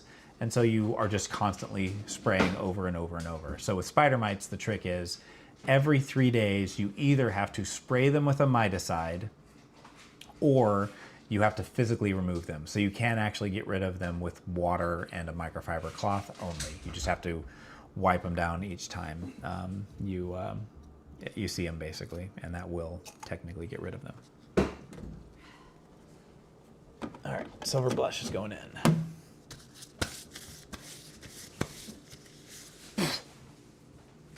The other trick to dealing with spider mites is don't bring home plants that have spider mites on them. The other thing with spider mites is your pets. If you have pets that go indoors and outdoors, they can bring them in and spread them too, so be careful. Yeah, Daniel, sometimes the pesticides, depending on where you live, sometimes you can't get them delivered. I will tell you, sometimes with Amazon, if you look for it in different sizes and different sellers, sometimes they will ship it. So, just check that. A little reverse Michael Jackson accent going on here. There's that guy that like reviews foods, and the Australian guy. I'm not gonna repeat his language. It's a family-friendly stream. Yeah. All right. Cool. Let's do one more, and then I'm gonna tuck my kiddos and say goodnight. Give my wife a break. Let's see. We got a Magnificum. We got a Black Velvet. Mag Dark Phoenix. Let's do the variegated one. Let's get the variegated stuff out of the way because I do have one more. Captain Jack, I believe, is spinosad based, so it's really good for thrips. It is not effective against spider mites. Mites, you need a miticide, not a normal pesticide. So I think Captain Jack's does make a mite spray. SNS 206, Sierra Natural Sciences, SNS. I think it's their 206 mix is like a more natural, like all natural kind of miticide that you can get. You can do that as a foliar spray or put it in the soil, either one. Yeah, Clarissa, if you've got a cool graphic artist that you think would work with us, or like would work with our style, feel free to shoot me their information. I'm happy to look. And if I personally don't feel like they're a great fit for us, I like knowing artists because I like connecting them with my other creator friends. So like whether I use them or not, I like to know of graphic artists so I can hook up artists with people that need art. So even if it's not me, I will happily work to connect them with somebody. Okay, Jessica, do not feel bad about the Musa no-nos. That is one of the only tissue cultures that I have lost, was a Musa no-no. It imploded immediately. I don't know what the trick is with them either. I don't know that I would try another one unless Mason was willing to like ship me a ton of rehabs and try and figure it out. But Musa no-nos, they no good. Not for me anyways. I will buy one that's acclimated if I decide I really want one. Okay, we're through the Faizan. I should have my other glove on, but at this point I've touched my face so many times with my gloves, I've broke protocol. All right, we've got all the stuff off. We're gonna put this in here and let this sit here for a little bit.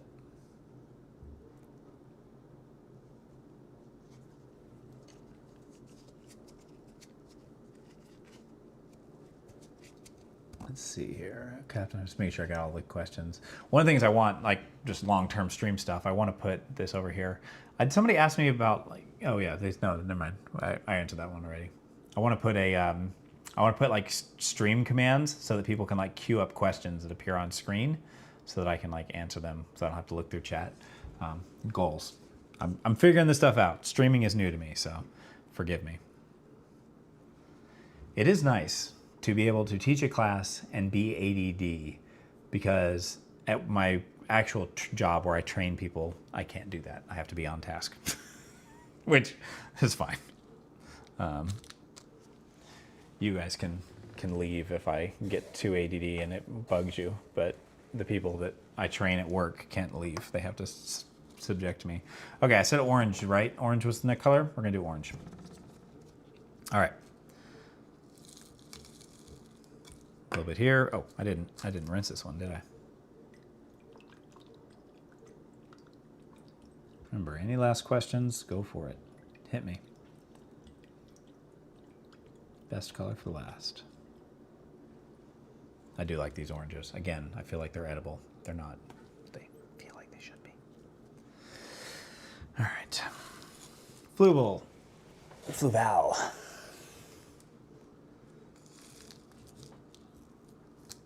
All right. All good. I'm just gonna reuse this solution so we don't waste it.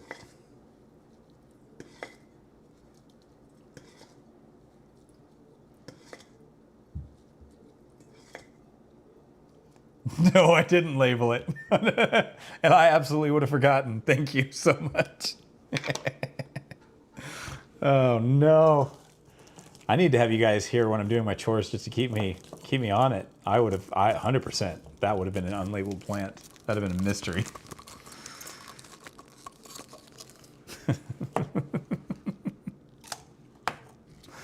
Okay, let's see. This is the Hookery Pink. Where's my phone? There it is. Yeah, so I'll give me 2 seconds. I'm going to do a full. I'll do a full like kind of summary for everybody here in just a moment. We'll do a quick little summary. That way, if anybody like skips to the end, they get the full rundown. But I will tell you that in just 2 seconds here. I can't spell the word hookery and speak at the same time. Oopsie, I can't. Hookery. This is pink.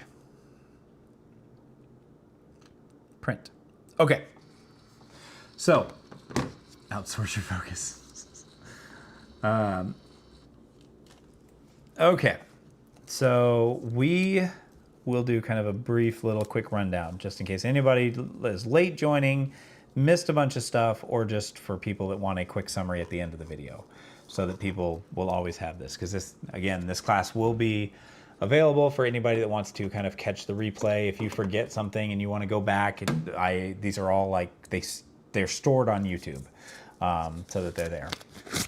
So the process here, when you're starting with tissue culture, is you are going to take your plant. I like to let my plants acclimate in my house for about 2 to 5 days. You can deflask them right away.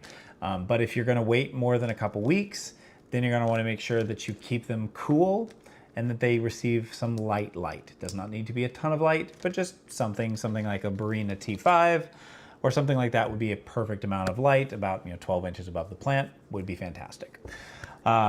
They can last up to a year in there. If you see contamination, you see a lot of yellowing, melting, nastiness inside of the container, then I would actually go ahead and take the time to deflask that sooner, because if there's some rot spreading inside of that media, it's gonna kind of spread a little bit quickly, because the agar that the plant is growing in, that gel stuff, is going to be a kind of good breeding ground for nasty things that you don't want on your plant. When you deflask, you're going to need a couple things. You're going to need some distilled water with some sort of a disinfectant in it. I use Physan 20. Other people use betadine, which you can find at your local pharmacy. And I've even used hydrogen peroxide. Mix those other two as described. It's just a couple drops inside of a container, a little bowl like this with distilled water. If you're going to use hydrogen peroxide, something like 1/2 to 1/4 compared to your water. So 4 parts 3 parts water to 1 part hydrogen peroxide is perfectly fine.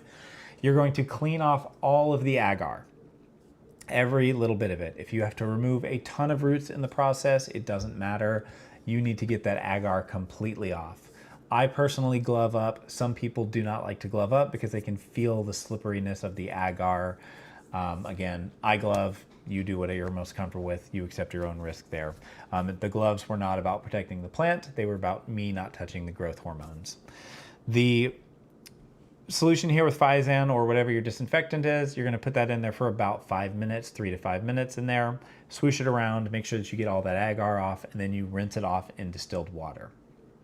Some people do sink only, and they just rinse them off and call it a day. If it works for you, great. I have no qualms about that. This is just what's worked for me. So you can just do it in running water. Orange Lake Nursery actually recommends that.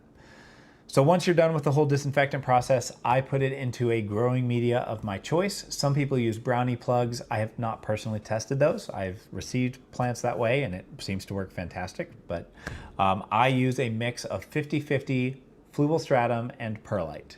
Mix those up 50-50. I use, all that stuff is linked in my bio if you're interested. Ha, plug. I just wanted to push the button, I'm gonna be honest with you.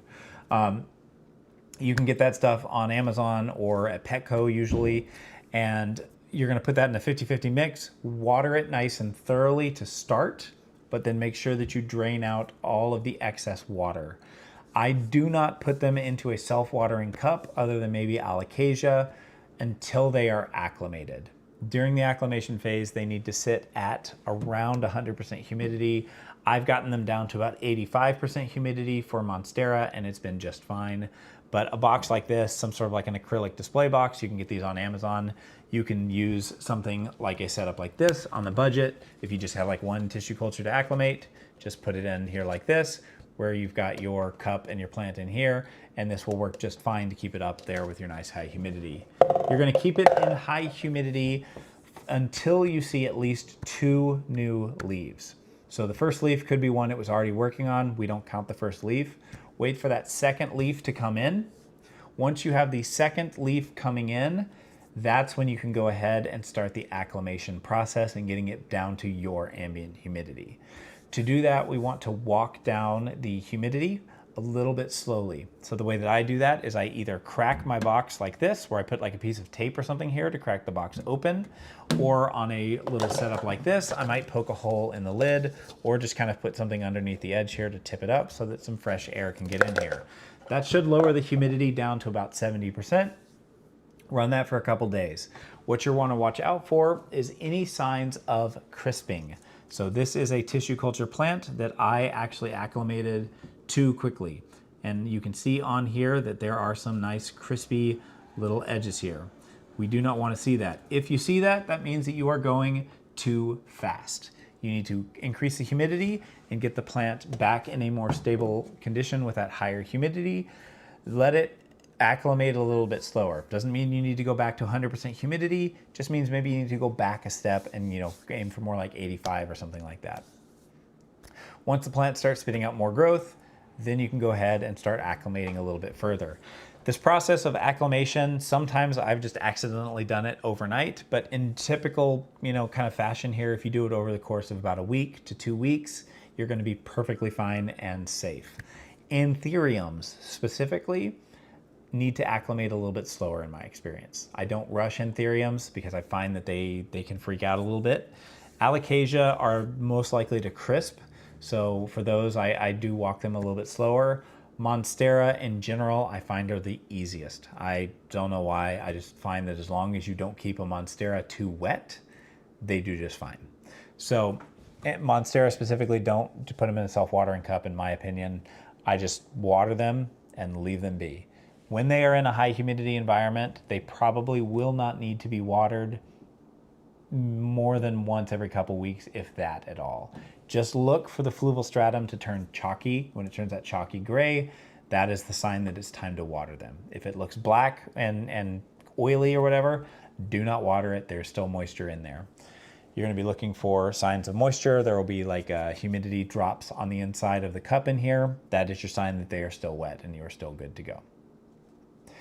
Once you get your plants acclimated to ambient humidity, you're done. You're good. If you have never tried tissue culture plants, give it a go. If you're not sure if you're ready for tissue culture plants, take a cutting of a plant, rehab a plant, do something where you are just trying to keep something at higher humidity and then walking it down from that high humidity. A cutting, a propagation, a corm, something like that is not that different than what's going on here. In fact, tissue culture is just a form of like micro propagation, right? So you're just working with small plants. In terms of like, are tissue culture plants better or worse than normal plants? They are the same thing. They are just micro propagated plants that used hormones to propagate a little bit more than you normally would be able to propagate. I do not consider them to be lesser plants. Save yourself the money, buy some TCs, have fun with it. If you are interested in doing one of these live, this is technically live. If you want to do it where we can like sit face to face, we are going to be at PlantCon Seattle in August. And we will be doing a tissue culture class live there where we get to kind of, work together in a classroom environment. It's going to be a ton of fun. If you want to go to PlantCon Seattle and you just want to hang out, please come say hi. I would love to meet you. Love to get to do things. So it's going to be fun. You got back from Weird Al? Awesome. This is Dad. You guys are talking about me being a good dad. Took your kiddo to Weird Al tonight. Yes, we are literally wrapping up. But that is it. Tissue culture is easy. Please give it a shot. You're going to lose some plants. You're going to kill a few plants here and there. It's going to happen. But every time you kill a plant, it's an opportunity for you to learn. And if you learn from that experience, you will save a future plant. That's all I got. So with that said, thank you all so much. We will be doing another live stream this week. I can't believe it. I am so glad that all this gear worked. This is like the most technically sound logic or stream we've ever had. And I'm so glad not to be worrying about gear right now. We are going to do another live stream. It's the Monstera Book Club. That is on Saturday, I think at 9 a.m. is our start time with that. You want me to push which button? I'll press all the buttons. I've got so many buttons. Look at this. I've got Linktree. I've got, what is this? I've got Instagram. I've got Facebook. I've got TikTok. And I've got Discord. Look at all that. I'm so excited about these buttons. But if you missed the live, they are going to be recorded, obviously. But the whole purpose of the next live, we are going to talk substrates. So the first live was all about lighting. I wanted people to get on lighting. Nothing matters more than lighting. Sort your lighting out, give your plants good light, and everything else is way easier. You are handicapping yourself if you don't have good light. That's what the first live stream was all about. That and like at least 2 hours of my ADD rambling. The The second live stream is all going to be about substrates. So whether you're going to be in soil or you're going to be in hydroponics, we're going to convert a Monstera to hydroponics, and we are going to repot probably a Monstera into soil as well. So we'll talk all that stuff. But it's going to be great. Thank you all so much for being here. I always love hanging out with you guys. We're going to do more of these. There is going to be another long form video this weekend as well. Like, there's so much content coming out this weekend, or this week. So we've got a long form Monstera that should be on Sunday, and then P.S. Please ramble. Thank you so much. It's unstoppable. I can't not ramble. It's just what it is. It is what it is. So with that said, love you all. Good luck. If you have questions with tissue cultures, join our Discord, pushing the button again, because man, that's satisfying. I got the one with the scissor keys because it's more fun to press. We will see you all next time. So see you Saturday, hopefully. If we don't see you again, take care. Have a great weekend. I'm going to go tuck my kiddos into bed. So peace.